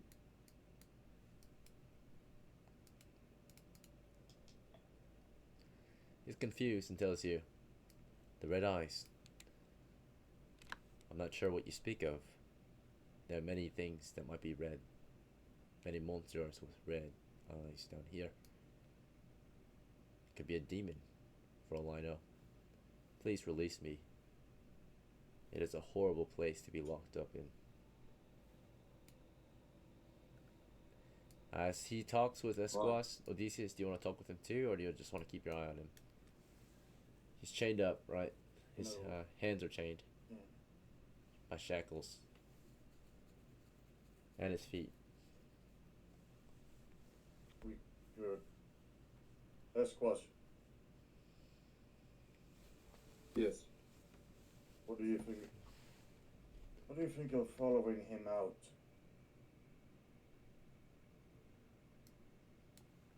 Very well. If that's what you wish. We have to make sure his hands are bound, though. We still can't trust him. He raises I his agree hands with and that shows you, statement. I'll be waiting here. He cowers back into his corner. Alright, do you want to proceed northeast then? Regroup with Mo, who's maybe waiting for your crew? Yeah, we got to take Yeah, the well, listener with us. Alright, you'll take this torch from the wall then, so you can see. Or do you want to leave it here and just like hope that Mo's torch stays lit long enough? He took the old one, by the way, so we'll die soon.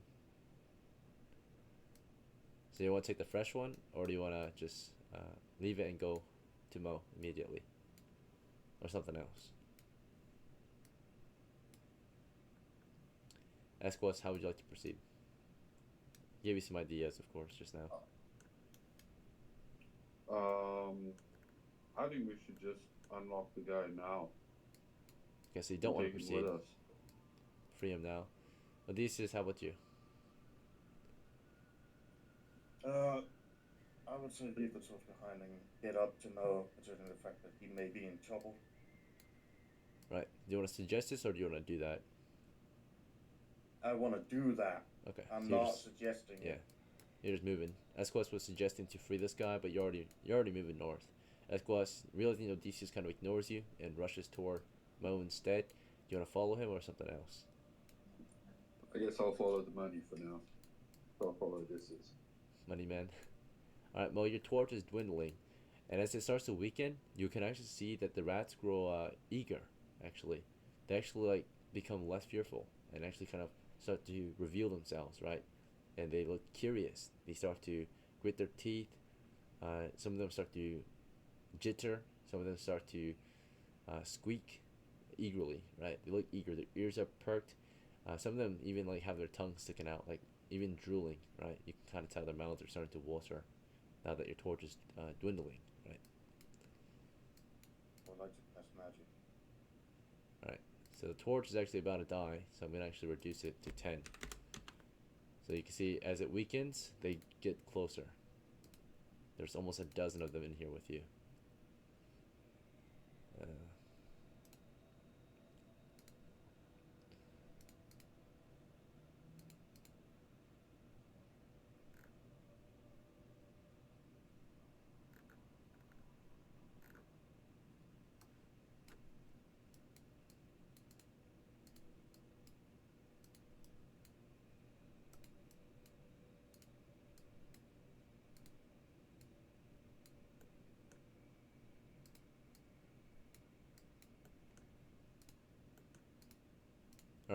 What do you think about this, Mo? How do you want to react? Your torch is dimming. Your companions are making their way down the tunnel, right? The rats are getting closer, right? They're curious. Their whiskers are twitching. What do you want to do? Well, I guess I'm not the wisest person, but I'm gonna kind of take my spear and like swing it around a little bit into Swing it at them? into the cup. Yeah, kind of just like little like warning. Warn them? Alright. You start to warn them with your spear, and they start to back off, actually. They get their distance so they don't get touched by the point of your spear. That buys you a little more time, maybe. Odysseus, Esquas, you have free grip with Mo. Magic. He's like brandishing his spear at them at the moment, swooping it across the floor. Shield wall. Shield wall. Send Odysseus first. Okay. Magic, but yeah.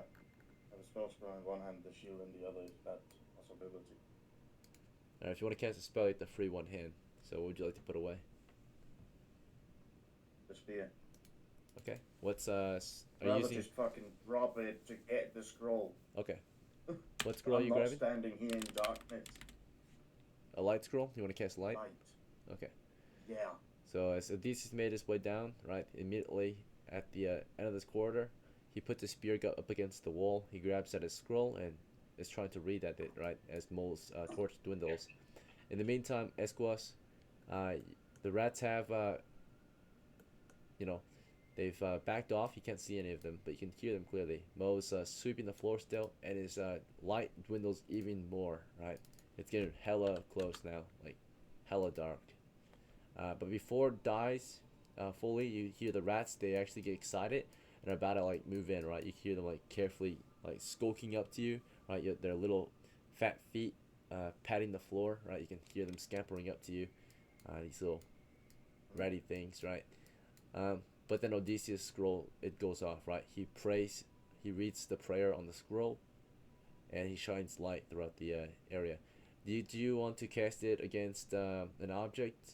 What would you like to cast it against? An eye, an object, or something else? If you cast it off an object, it will shed light. I'm just reading You can go over the... Yeah, it may be a good idea on an object. How long does that last? 12 rounds. Yeah, conjuring light. It's a 15 radius on a object. Yes, you're correct. Would you And like that? I shall cast it Okay. on. You want to cast it on your... I technically cast it on a rat. You could, Yeah. but if that rat I'm gonna- dies, you might want to cast Yeah, it on your on something you're gonna have it on you at all times. Maybe your shield, right, or your helmet. I'm casting it on the Symbol. shield. Yeah. The shield, okay. Yeah. So wherever your shield is, a light emanates or illuminates from its position, and you shine 15 foot of light. Adding 15 feet. There you go. You got a magical radius of light around you, which shines against these two giant rats. In Esquas, bear in mind you have the spell Sleep, so at any point when you're ready, you can launch that spell and put any rat you see to possibly to sleep. Now, as soon as that light shines against them, they actually get scared again. They back off into the dim shadows of the chamber, allowing you not to see them, right? Or not allowing you to see them if they back off, right? So the light scares them off. There's some of them that are forced to be seen still. Like these guys here are trapped, right? They're like, at this point, they're panicking. They're like scratching at the walls, right? They're scared. One of them has no choice but to kind of like defend his position, right? He's like starting to snap his teeth at you, right? His big rat teeth, right? The rats will defend themselves, but they won't attack anyone who has something that they're scared of. They're not exactly scared of the light scroll maybe, but they're maybe scared of the torch still that proceeds with Mo. So yeah, they're mainly they're afraid of fire. So that bright light scared them for just a moment, and they start to regather around you. Do you want to let them close in, and maybe you can launch your spell? Odysseus, did you want to cast any? What would be your next move after your scroll? Do you want to grab your spear or something else? Grab my spear and get a fuck ready for this hellhole. All right, the combat's about to begin. It looks like. So Odysseus grabbing at his spear. One light scroll is used up, so you have no more light scrolls. As you grab your spear, the rats start to close in again. Right, they start to step forward. Right, threateningly. Mo, do you want to get ready to start stabbing? You can stab from a distance. You can just start stabbing now if you want, as they close the distance. I can see the like the beady red eyes, right? Yeah, if you want, you might want to back off and maybe just leave Odysseus in the front line to fight, to take all the What I hits, think I'll because do, you're kind of I'll squishy. back off a bit. Yeah. Yeah, I'll back off a bit behind the shield, and if they come close enough, maybe I could stab them. Good to go. Yep. Odysseus, you're the front line. You prepare to stab at the closest rats, or you can start doing that right now before they get too close. If that's the case, do you want to stab northwest, start. north, or east, or something else? I'll start stabbing northeast. Northeast? Okay. Esquaz, do you want to cast a spell now, or do you want to start stabbing, let them get closer before you cast it, or something else? Yeah, I wanted to get a bit closer. I don't want them to pass out and then wake up again. Alright, so you're going to start with your stabbing. So you guys begin the combat by just using stabs. So they're starting to close in, right? The rats are hungry and brave right now. They're eager, right? Their meal is here, right? Finally, they're so hungry. And these humans are here for them, right? So they start to like carefully skulk up to you, grinning or showing their teeth, licking their chops and such, right?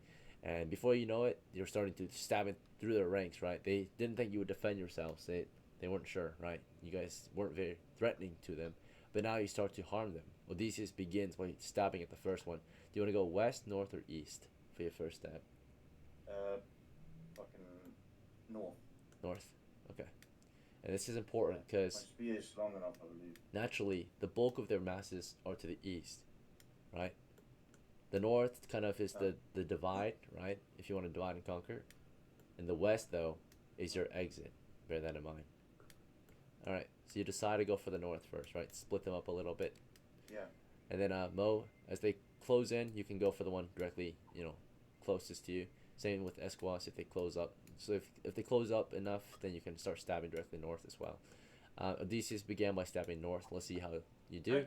Hang on. No. Wait a second. 15 feet. Could you care to move my character right where that fucking rat is? Which one? What? Like, how many can we... don't worry. No, what mind. Yeah, I'll stab the north one. I'll just stab the fucking north one. Alright. Yeah. Almost hesitated. You let him get a little close with your hesitation. Yeah. But before you knew it, your spear was going into him. Hopefully. You got the initiative here. Do you want me to roll, or do you want to use the bot or Cue the something else? battle music. You're gonna go Sure, ahead. yeah. If you got combat music, go Go ahead ahead. and play it in your background. Dun, dun, dun, dun, dun, dun, dun. Alright, so here comes Odysseus, right? The rat Yeah. starts to move in. Odysseus lunges forward with the spear, poking north at it. Scores a 10 to hit. His strength adjustment is +0. So therefore, but then he's level 2. So as we use the universal hit die Thaco. Doesn't matter what class you are. We use the monster hit die for all Thaco. Because you're level 2, you get a +1 to hit. So it's 11 to hit. That's So it's a let's check if that's a hit or not. Check the rat's armor class. Giant rat. That might be a miss actually. Rats are pretty fast, pretty nimble sometimes, and small targets. Yeah, so this rat here is a giant rat. It's a bit slick, and you miss it by 1 point actually. So you stabbed at him, right? But he went right past it just barely, right? He went right over him, hitting the floor past him. yes. He leaps at you for a bite. This one does the same, and this one does the same. Now, before they can really go in for that bite, though, you have a reserve attack from Esquas and Mo. They launch your spears at them as soon as they appear. So here comes Mo's attack. Mo, as this one moves in for Odysseus, Thank fuck for the spears. I'm going to count this as a partial backstab because the full backstab is they're unaware of you, which means they don't see you, right? And you're behind them, which is the full benefits, right? If you have half of it, you can have half the benefits of your backstab ability. Since he's not looking at you, you have half, right? But you're not behind him. You still get a flank bonus of +2 though. And for your benefit from your backstab, you can either take a +4 to hit, right? So you have a higher chance of hitting it, or you can take double damage, right? So do you want to deal double damage, or do you want to have a higher chance to hit? Do the higher hit chance. Okay. So total bonus is going to be +4 from the backstab, +2 from the flank, and then your strength bonus, which is -3 actually. So that +6 went down to a +3. All right, let's see if you hit. Still got a advantage here though. 16 + 3 is 19. Hit. Nice. And this thing is a giant rat, but it's considered to be half your size. That means in our game, you actually get to deal double damage to it. When something's half your size. Something's double your size, you deal half damage to it. So you get to do double damage anyway, right? Because it's smaller than you. A lot smaller. And total damage is 3. This giant rat has only 1 to 4 hit points. He has 4, so he barely survived the hit. You intercept him. Before he could close in on Odysseus, you stabbed him, right? You stabbed him in the side, preventing him from closing that distance to bite Odysseus, right? You like pinned him to the floor. You got your spear in him. He's stuck there at the moment. And he'll probably try to pull out or fall back in his next move to pull out of your weapon attack. But you might keep trying to stab at him as he does that. Esquos to see if you can hit your target. This guy's injured, by the way. He's badly wounded. He's probably gonna fall back at this point. He does not want to die. He wanted a good meal, right? Esquos, you stab at this guy here. Let's see if you can hit him. 11. All right. You get a +0 from your strength. That's you do get a flank bonus of +2, so that's 13. That's a hit by 1 point above what you need. Your damage is a D6 with your spear. Actually, Mo, I rolled the wrong damage dice for you. That's my mistake. You have a spear, not a dagger. I rolled Just roll D4s. 2d6. Yeah, it's supposed to be 2d6. Alright, let me redo that. That's my fault. Alright, you actually killed him. Yeah, he's dead. It's dead. Yeah, he's definitely dead. 10 damage, overkill. Alright. Alright, so this one's dead, actually. That's my fault. Yeah, he's clearly dead.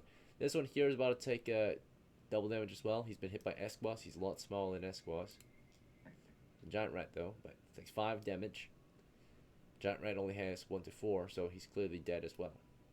No need to mark hit points. So immediately got 2 kills there. So before you know it, Odysseus, 2 of them die, right? The rats continue to gather around you. One rat was able to close the distance and bite at you, the one that you missed, right? You missed him, he jumps on you and tries to bite you. Let's see if he hits. He scored an 18. He landed a hit on you. That does hit me. Yep, he hits you. The damage is only they typically deal I think let's see, 1d3, and then because you're a lot bigger, it's gonna be 1d3 divided by 2. All right, so a 3 divided by 2. So we're gonna round up here. It's gonna be 2. So that's the highest you can deal. Right, 2 damage to your Odysseus can kill the average man. Odysseus is not the average man though. He's a level 2 cleric and takes it like, just flinches maybe from it. He's at 6 of 8 hits left. Right, so light wound to Odysseus. You've been bit though. Every bite means that there's a chance for disease, the plague particularly. Let's check if you are inflicted with the disease, and that one indicates that it was a diseased bite. Alright, you're safe. That first bite only crushes your shin, right? He bites down on your boot. You can feel the bruising, the crushing blow of his jaw, right? That's about it. So I'm going to annotate on Odysseus, your status is bruised. Bruised leg. Right. As you're being bitten, these other rats are trying to close in, but, as they moved in, they charged, and the first wave died. This one moves in. Odysseus bites at him from the western flank. Flanking Odysseus misses anyway. This one moves in from the eastern flank. And the rest can't move in at all at this point. That's another hit on the eastern flank. Let's see, Odysseus, you've got your shield in your left hand, so you've got mostly the bonus on this flank here. So this flank is more exposed. Let me check your armor, actually. You might have some good armor on. Alright, so with your armor, you've got AC 4 right now. You're defending against, you're defending right now against this flank, because that's where your shield side is. But this side is more exposed, right? So, therefore, you get attacked. The shield still passively protects you to some extent. Still get that shield bonus, but not the full bonus. It's just a 4 armor class against armor class 17. Yeah, it's a hit. Yeah, sorry, it's a hit. The damage is a D3 again. divided by 2. Alright, so 1 damage this time. We'll check for disease. Quite unfortunate. Oh no! This one has the plague and I inflicts. want to reroll. You want to reroll? I want to reroll. I'm not gonna be sick. Alright. In that case, you need Yeah, the special roll. Can Right. I reroll? I could reroll it trying to hit, couldn't I? You have to reroll the last roll that was made. So, Okay, so yeah, sickness. alright. The only rerolls that are available is if you have the special rolls, which are monthly subscription, which you don't have right now. But there's other ways, if you're interested, that you can reroll. But updated roll benefit. Oh, well, yeah. Yeah, update it. So, it's a I monthly read subscription. Adventurer and. Yeah, you have to have Adventurer, so it's $3 a month. Alright. If you want a reroll right now, no worries. You don't have to reroll. You can maybe survive the plague without having to reroll, right? If you pay enough in-game money to a cleric or something, they can cure you of disease, right?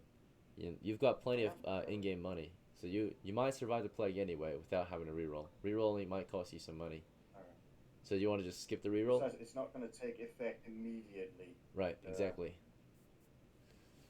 So Well, I don't have a reroll then, Yeah. from what I understand. right, you don't have one right Yes. now, so we'll just have to take I'll the hit. survive the best I can. So you're inflicted with the plague, Odysseus. You took a bite in the toe this time, and that was a diseased bite. So bruised leg and toe. And of course, diseased. You're now diseased. Okay. Ironic. So- Odysseus dies to disease. Yeah. It happens. Giant rats are not a joke sometimes. Alright, when it comes No, to but their they're not fun to diseases, there's saving throw versus poison first, okay? So you've got to pass this first.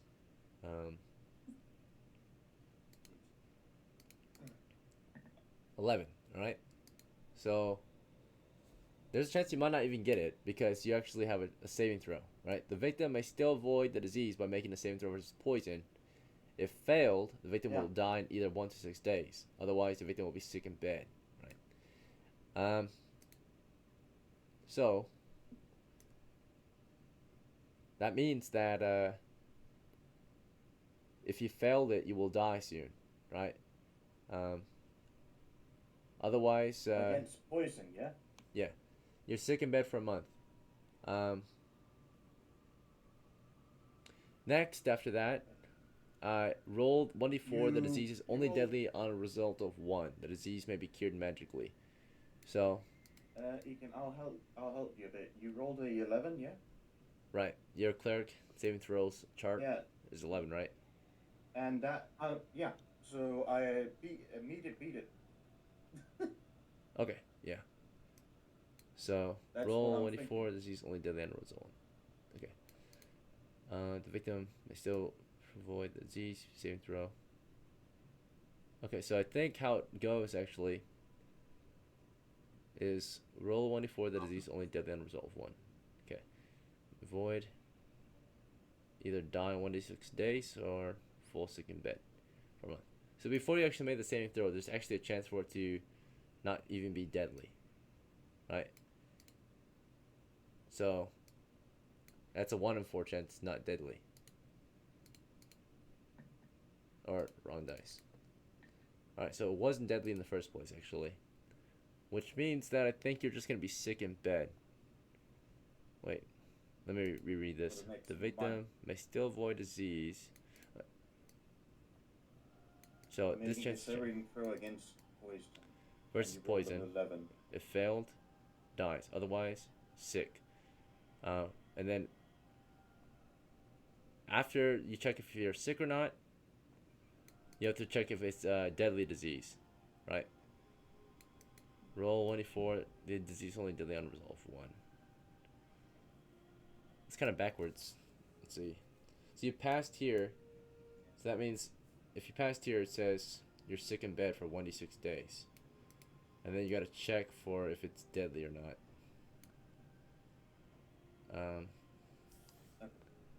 The saving throw against poison was an 11, which means you exactly hit what I needed to beat it.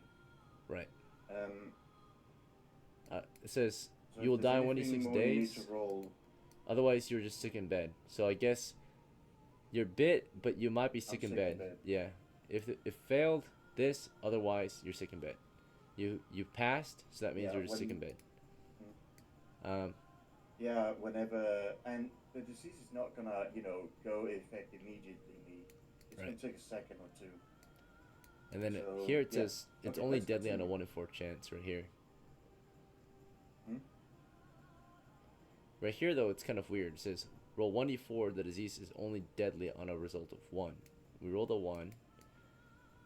So I guess that means that there was a chance of it being deadly, and then you made that saving throw. So yeah, overall, in the end, it just means that you're bedridden. From what Yeah. I understand it, if you fail the saving throw, You'll die. Yeah, in 26 days. you'll have a chance of dying. In which case, it'll be the 1d4. Oh yeah, yeah. Right. Okay. Yeah, that might make sense. You passed though, so overall, it just means that you're gonna be sick in bed after this for a month. So you have to retire this character after this adventure, give him a break, and play another one for a month. So. Or just get medicine. That might work. That might speed it up. Alright. So, Odysseus has been bit, has been diseased, sadly. That was a pretty nasty bite. And the combat resumes. It's the next combat round. Rats are just waiting their turn to move in and bite you. Have a chunk of Odysseus, right? While waves of them just pour through, right? Trying to gather around.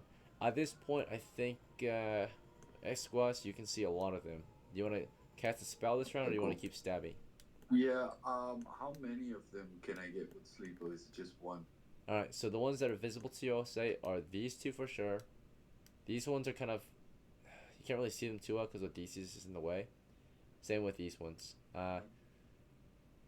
So you can you can kind of hear... You can't see him. The way sleep works, though, is that you have to see your targets. So basically, you can definitely see these two for sure, right? Line of sight right here. The best option for you to see everything, though, is for the crew to start to fall back, right? And for you to take up front rank, right? No, So- that is not an option. That is not. That an is Or if- not an option. If not, This is the one best hit shot. point. yeah. This is the best you're getting. Okay. You got two all inside right big now. head. I guess I'm gonna go for those. Go for these two. Is there no way that I can see the one that's just in front of Odysseus? I mean, how big is his head? This is a 10-foot quarter. It's a tight space. You know, his body is here. You have to have, Okay. a line of sight on them. So, I'm not sure if you can see them too well from where you're at. If you can see them clear enough to cast a spell. Because every now and then you might see them, but there also are points where you won't. And clearly the spell is that you have to clearly see your target pretty much, or see your target. So if at any point you Okay, don't see him great. anymore, yeah, it wouldn't count. Yeah. Okay, well, I'll put to sleep however many I can see. Yeah, the best I can do for you is maybe like, if you call for the crew to fall back, maybe if Odysseus moves in like to the east, you will be able to see a lot more. Make sense? So if Odysseus to the side, but otherwise Nah, yeah, it'll take but- longer. So you just want to launch the spell now and get these two. Yeah. Okay. Yeah, I'll do that. All right. Esquas is casting a sleep spell this round. It'll take his whole action. Odysseus, you want to just keep stabbing or something else, or do you want to do a defend? You can defend with one hand because you have two weapons, right? One's your shield. So you're doing a block. You can block. You can block off one flank. So you can block pretty much the northwest or the northeast, right? One side. North. You can block north, but these two might be able to get past your shield still since they're flanking to some extent. So- No, it's gonna continue to be northwest at the current moment. All right, As block I'll these. continue attacking the one in the north. Yeah. Okay. So you'll block off these two, and then if you block these two, then you might stab at the east, right? Since your shield is against these guys. So as you hold your shield up against these guys, right, which will increase your armor class, you'll stab at the one that's more exposed to you. So this guy here, and then Mo can also stab at True. either that or yeah, that's like your Not best that option long. because your shield's in your left hand, so you'll have to block these guys, and you can stab at this one here, and then Mo can stab at this one here, directly in front of him. Yeah. Yeah. All right, we'll do that. All right, I'll so stab one in the nose. I mean, the guy's right in front of me. Come on. okay, sure, yeah, you will lower your shield for a split second to stab at this guy back here. Is that fine? Okay, yeah.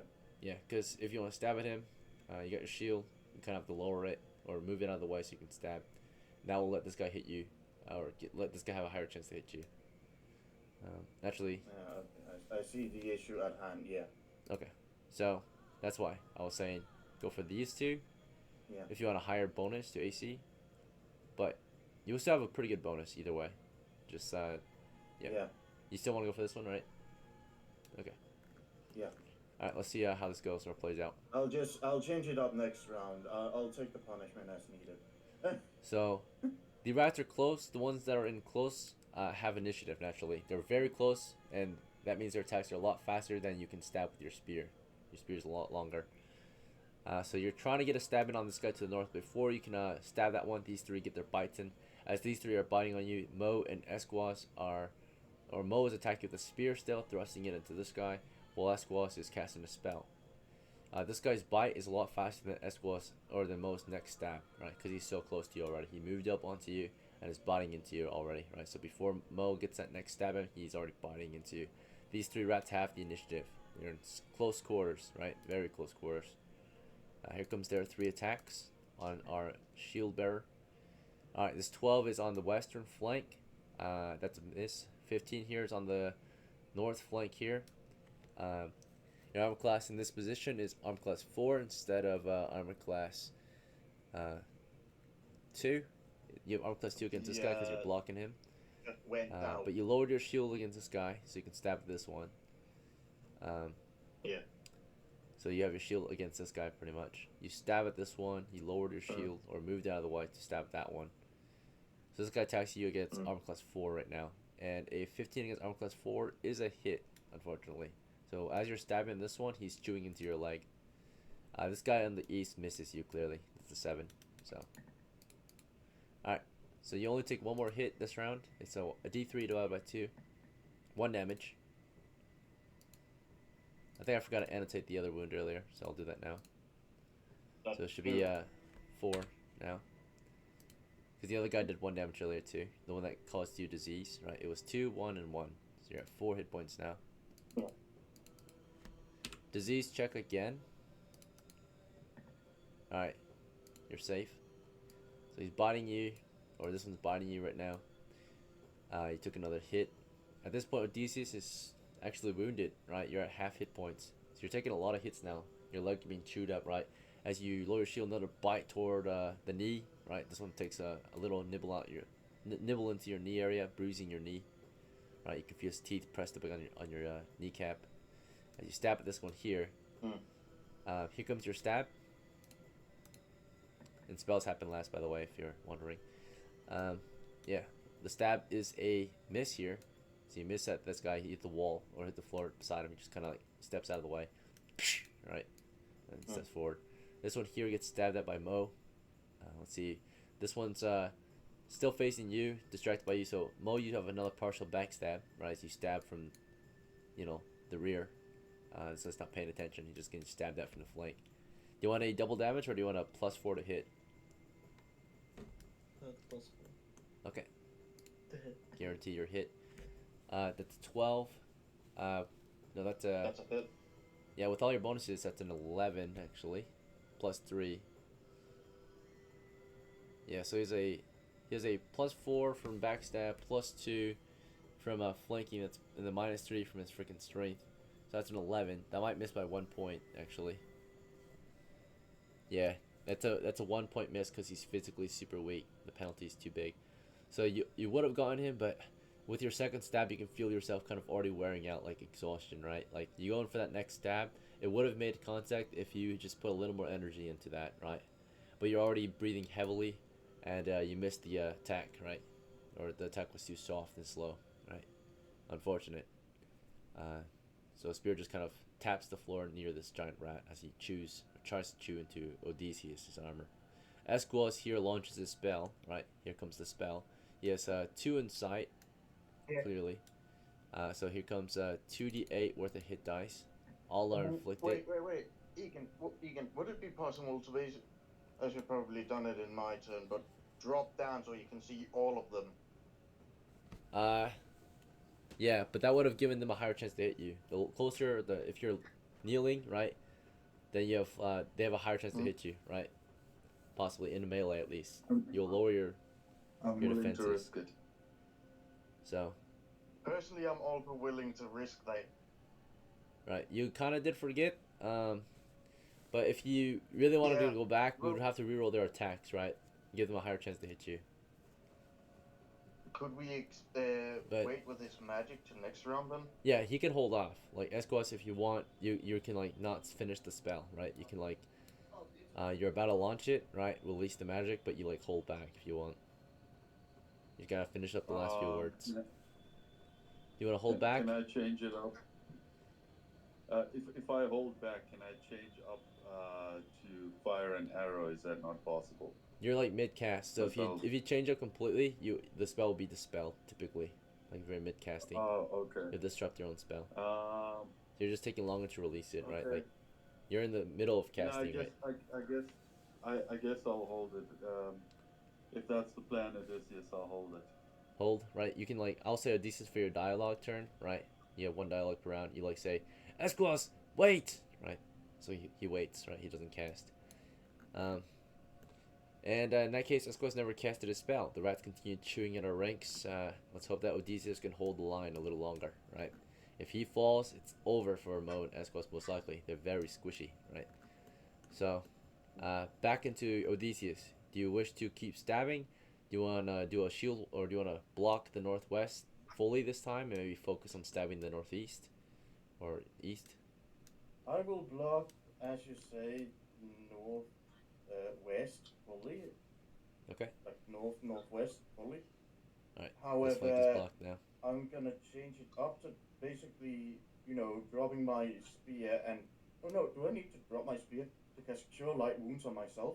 Not do. the scroll, but as magic. Yep. You'll still need to perform the hand gestures, and then of course, when you cast that spell, it's by touching. You have to contact. It's a touch spell. You have to like lay your hand against yourself to cast Cure Light Wounds. You'll pray, Okay. and then rest your hand against your like chest I'll do that. or the wounds. Yes, I will. Bear in mind, casting a spell mid melee is very dangerous, right? If they bite you, they can intercept It your is. spell. So, you can maybe try to fully defend yourself here. Hope that Mo can cover you as you cast your Cure Light Wounds spell against yourself, right? Or rather, just drop down to my. Well, fuck it. Drop it. Drop down so Mo can see your. Not Mo. Who the fuck? All right. So kneel, right? You want to kneel? Us. Okay. Yeah. All right. So you're gonna kneel, Risky business, but. okay? And Yeah. pretty much this kind of makes you a smaller target, but anything taller than you has a better chance at hitting your head, right? Like smashing your head, right? They would have an advantage. They would have the high ground. Naturally, the rats are actually short, so kneeling before them actually is not actually too bad of an idea, right? If anything, they can maybe crawl over you now a little easier and push you over a little easier since you're not standing anymore, right? If they choose to do that for their turn. All right. So yeah, Odysseus for this turn, he's taking a knee, shielding against the northwest, and casting Cure Light Wounds against himself with his right hand. As that happens, and he dropped his spear, right, to do this. Spear falls to the ground. Alright. As he takes the time to do this, Mo, do you want to just keep stabbing the north or something else? Just try to stab it. Alright. And then Esquos, you want to just prepare to launch that spell as soon as Odysseus kneels? Yeah. Okay. You already had the spell mostly casted last round, so as soon as he kneels, you'll be able to launch it. So like mid-round, you'll be able to like launch the spell instead of the end of the round. All right, so Decius, you know, as you're about to take your knee, the rats continue to bite against you and have initiative naturally. So you're in the middle of kneeling as the rats continue biting against you. 3 giant rats. Here comes their attacks. 13 Yes, here, yes, miss. A 9, yeah. miss. A 10, a miss. They all miss you as you block off these guys here with your shield. And then of course this guy moves in on you. You're heavily exposed. When you're casting, they have a higher chance to hit actually, because you're in the middle of casting. But I'm gonna say, maybe there's a chance that Mo stabs this guy before this guy bites at you again, right as you kneel. I'm gonna say it's a 1d6 initiative check. We'll give him a chance. So technically he does have the initiative. He should be able to just bite you as you're doing this, right? Clearly, like, you know, if you were him, it's kind of BS, right? But we'll give it a chance. We'll leave it up to chance. The rat has 6. Mo has 6. It's simultaneous and dexterity adjusted. In that case, Mo has dexterity 12. It's simultaneous. So as he's trying to bite, he will actually probably bite you, but then Mo's also stabbing it at the exact same time. Mo's attack, do you want to take the +4 to hit or double damage? To hit. +4 to hit. Please, man, don't do It's another miss. Oh, what fuck? Alright, so he If misses it's a nat again. One, he stabbed you in the foot. Right. This one bites against those DCS, right? Clearly, he has the initiative. He landed the hit because of the advantage he had. The DCS, right? You're not even defending yourself against him, right? Because you have nothing to defend with, right? Your hand is on your chest. Your shield is to the northwest. He jumps and bites you and intercepts your spell. Most likely, yeah. If you're attacked while you're casting, the spell's intercepted, typically, per the rules. So, as There's dispelled. not some saving roll I need to do. We can check if there's anything like that. Alright, combat. Casting in combat. Where is it?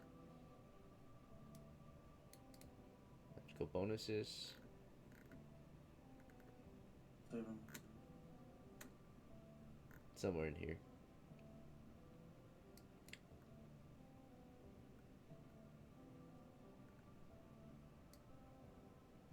Under damage? Is that under damage? Let's see, amount of damage, scoring damage, healing wounds. Maybe. Withdrawal, defensive movement.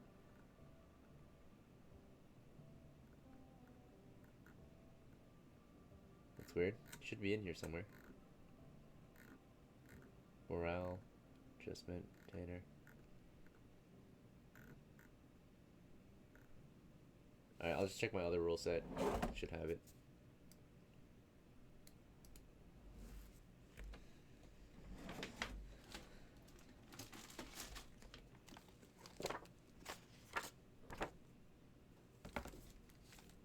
Alright, it says, disrupting. If a caster is hit or fails a save, the spell is being cast is lost. So if you're hit or fail save, there's no save being made right now, it's just a hit.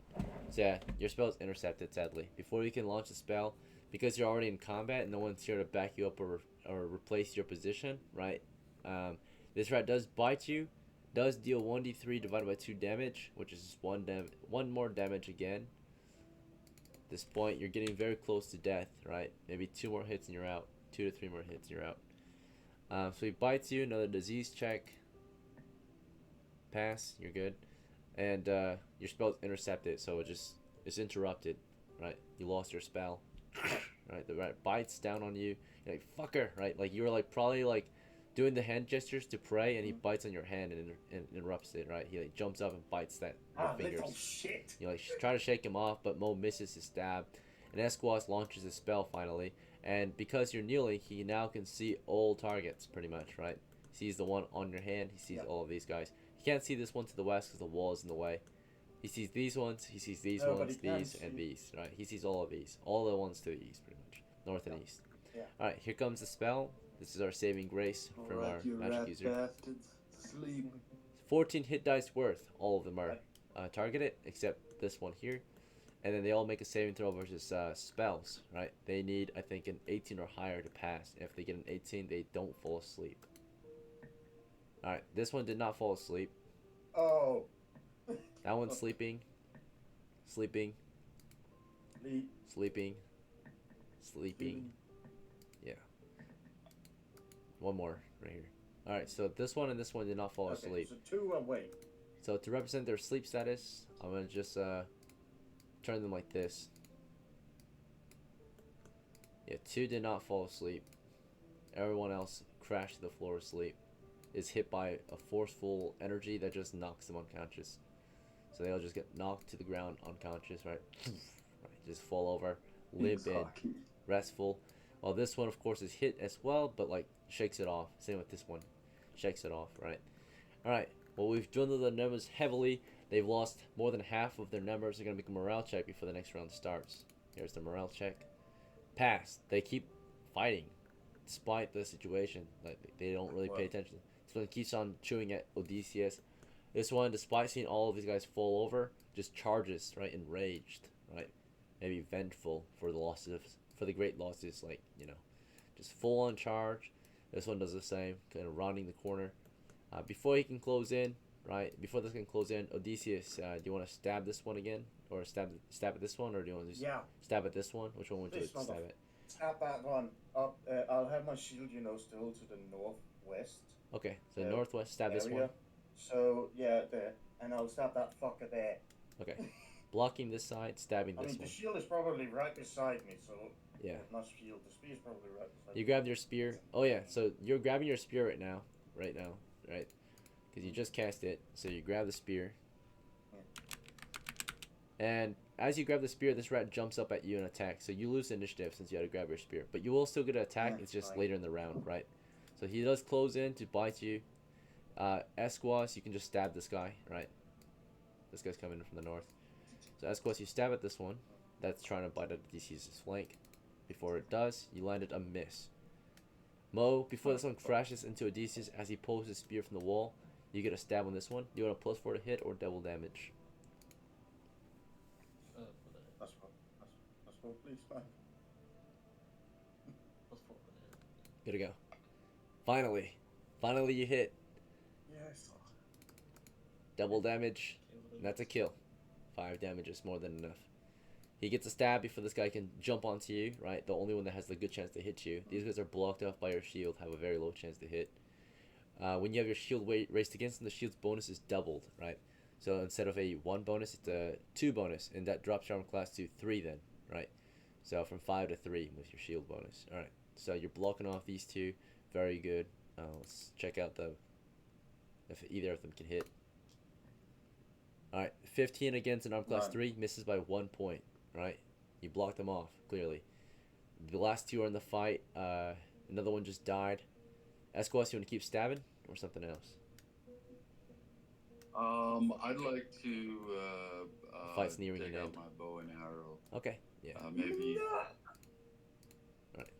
Grabbing the longbow. Yeah. You want to drop your spear then? Yeah. For now, temporarily. And I want to give the bow and arrow a try. Okay, yeah, you're grabbing that bow, you're grabbing your arrows this round. Knocking an arrow. It's gonna take the whole round. So as you're reaching for the bow and arrows. Oh shit. Okay, Yeah. no, I didn't scratch that. Fuck. I'm gonna have to use the spear because our shitty cleric is fucking dying.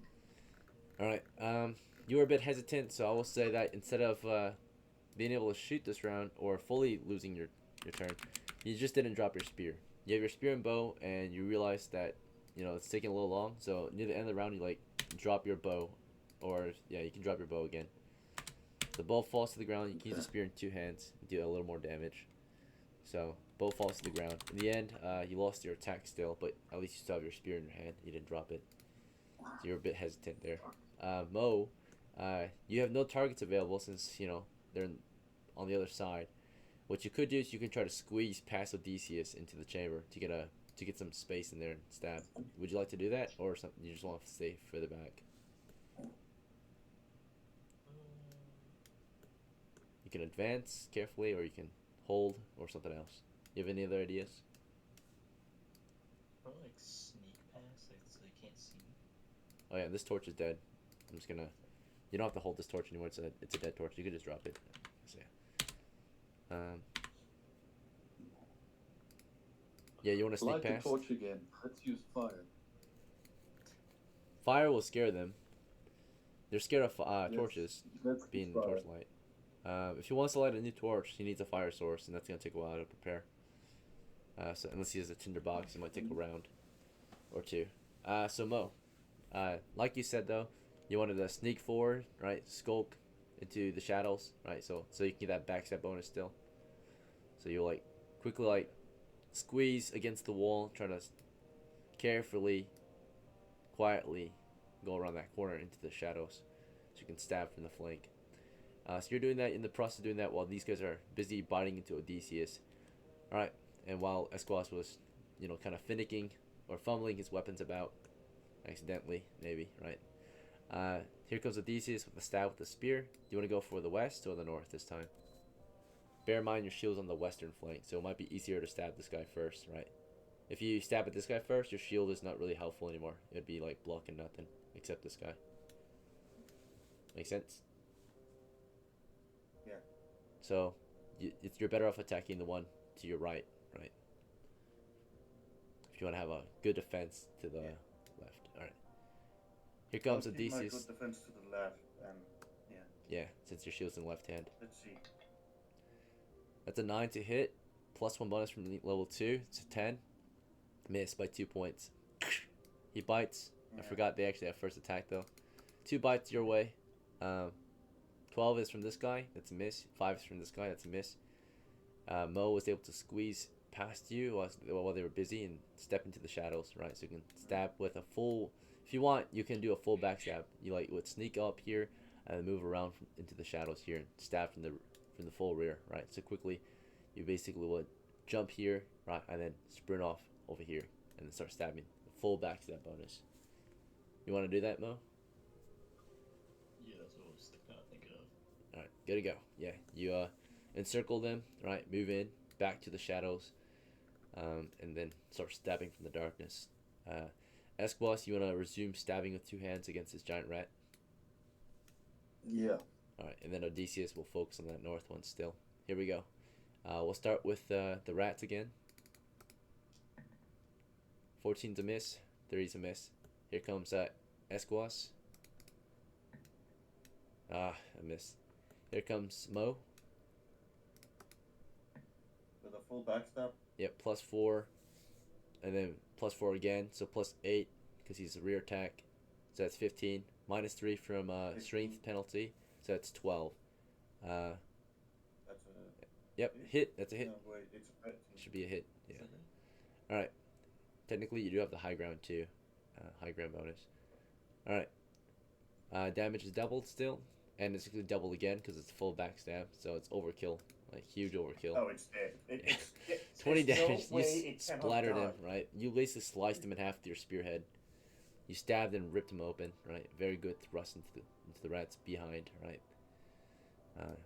Made him a new butthole. All right, Esquas failed to hit. Odysseus, let's see if you can slash through this guy with your spear. You would redirect your attack to this one then, since your target was killed. Yeah, your that's target. So 14 you basically to hit, open up I'd against say this, that hits. slash into him, and yeah, that's a hit. Damage is doubled. You're a lot bigger, and that's more than enough for sure. Oh, he's dead. Yeah, the battle's over. Kill all of the right? sleeping ones. Yes. Yeah. You go around. Stab them while they Yeah, sleep. Mo, you can take out these guys here to the north, the ones closest to you. But the battle was Oh my God. victorious. Oh. This was a very good haul tonight. Although rats are a very weak foe, they can be kind of dangerous Yeah, sometimes, pain in right? the Because they're ass. and a painful experience. There's just so many of them. They're small too. I've had many painful experiences. Right, I'm gonna do light another torch because my light is eventually gonna die, and I don't remember which round are we on. We're currently on round 4. All right, the battle's over. So that was you start to recover. You start to prepare new torches, right? That'll take another 10 minutes. It's 11:20 for Shirley. Of course, that first torch has died. The fresh torch back here is still good, right? But that one's not with us anymore.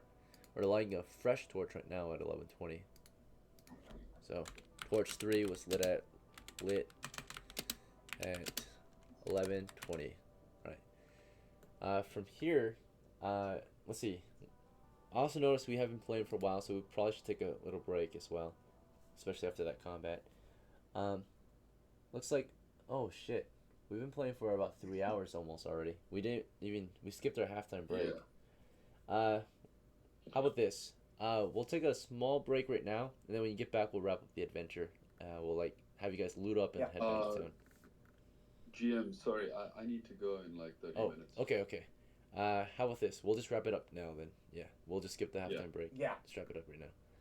Cool. Alright. Get all of the rats. Yep, round them up for and the bounties. Get the fuck out of here. The rats, only their heads are valuable as proof of their kill. Right. The only ones that value their heads are like the church and the state because they're a nuisance, right? A pest. So you're doing pest control. They're not very valuable bounties. Each of their heads are worth maybe 5 coppers. Still better than nothing, right? About $50 for per head. That's definitely something. Yeah.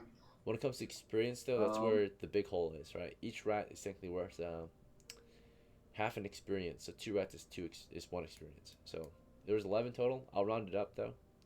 You guys earned it. In that case, that's gonna be 6 XP. Okay, that's like 2 each then, right? Is that alright with y'all? You want to divide it equal? So 2 XP each. Money wise, it's gonna be 11 times 5, so 55 coppers. Okay. Divided by 3, so. The easiest way to do that would be everyone gets basically 20, except one person gets 15. Someone gets a little less. Whoever's willing to take a little less. That might be easier to. I'll divide take a like that. little less. Esquas. Whoever's better, yeah, or okay with taking a little less. I'll take the 20. Yeah, It's not you like kind of I've invested wasted a so lot. much money on Yeah. this. All right. So. You can afford to waste a little. All right. In that case, yeah, well, the money's divided, the treasure's divided. Thank you all for playing. I hope you had fun. Let me know how I did if you want in the chat, general chat. We can discuss it in between adventures. Otherwise, thanks for playing. Thanks for showing up. Hope you had, and take care. Have a good night. Have a good one, guys.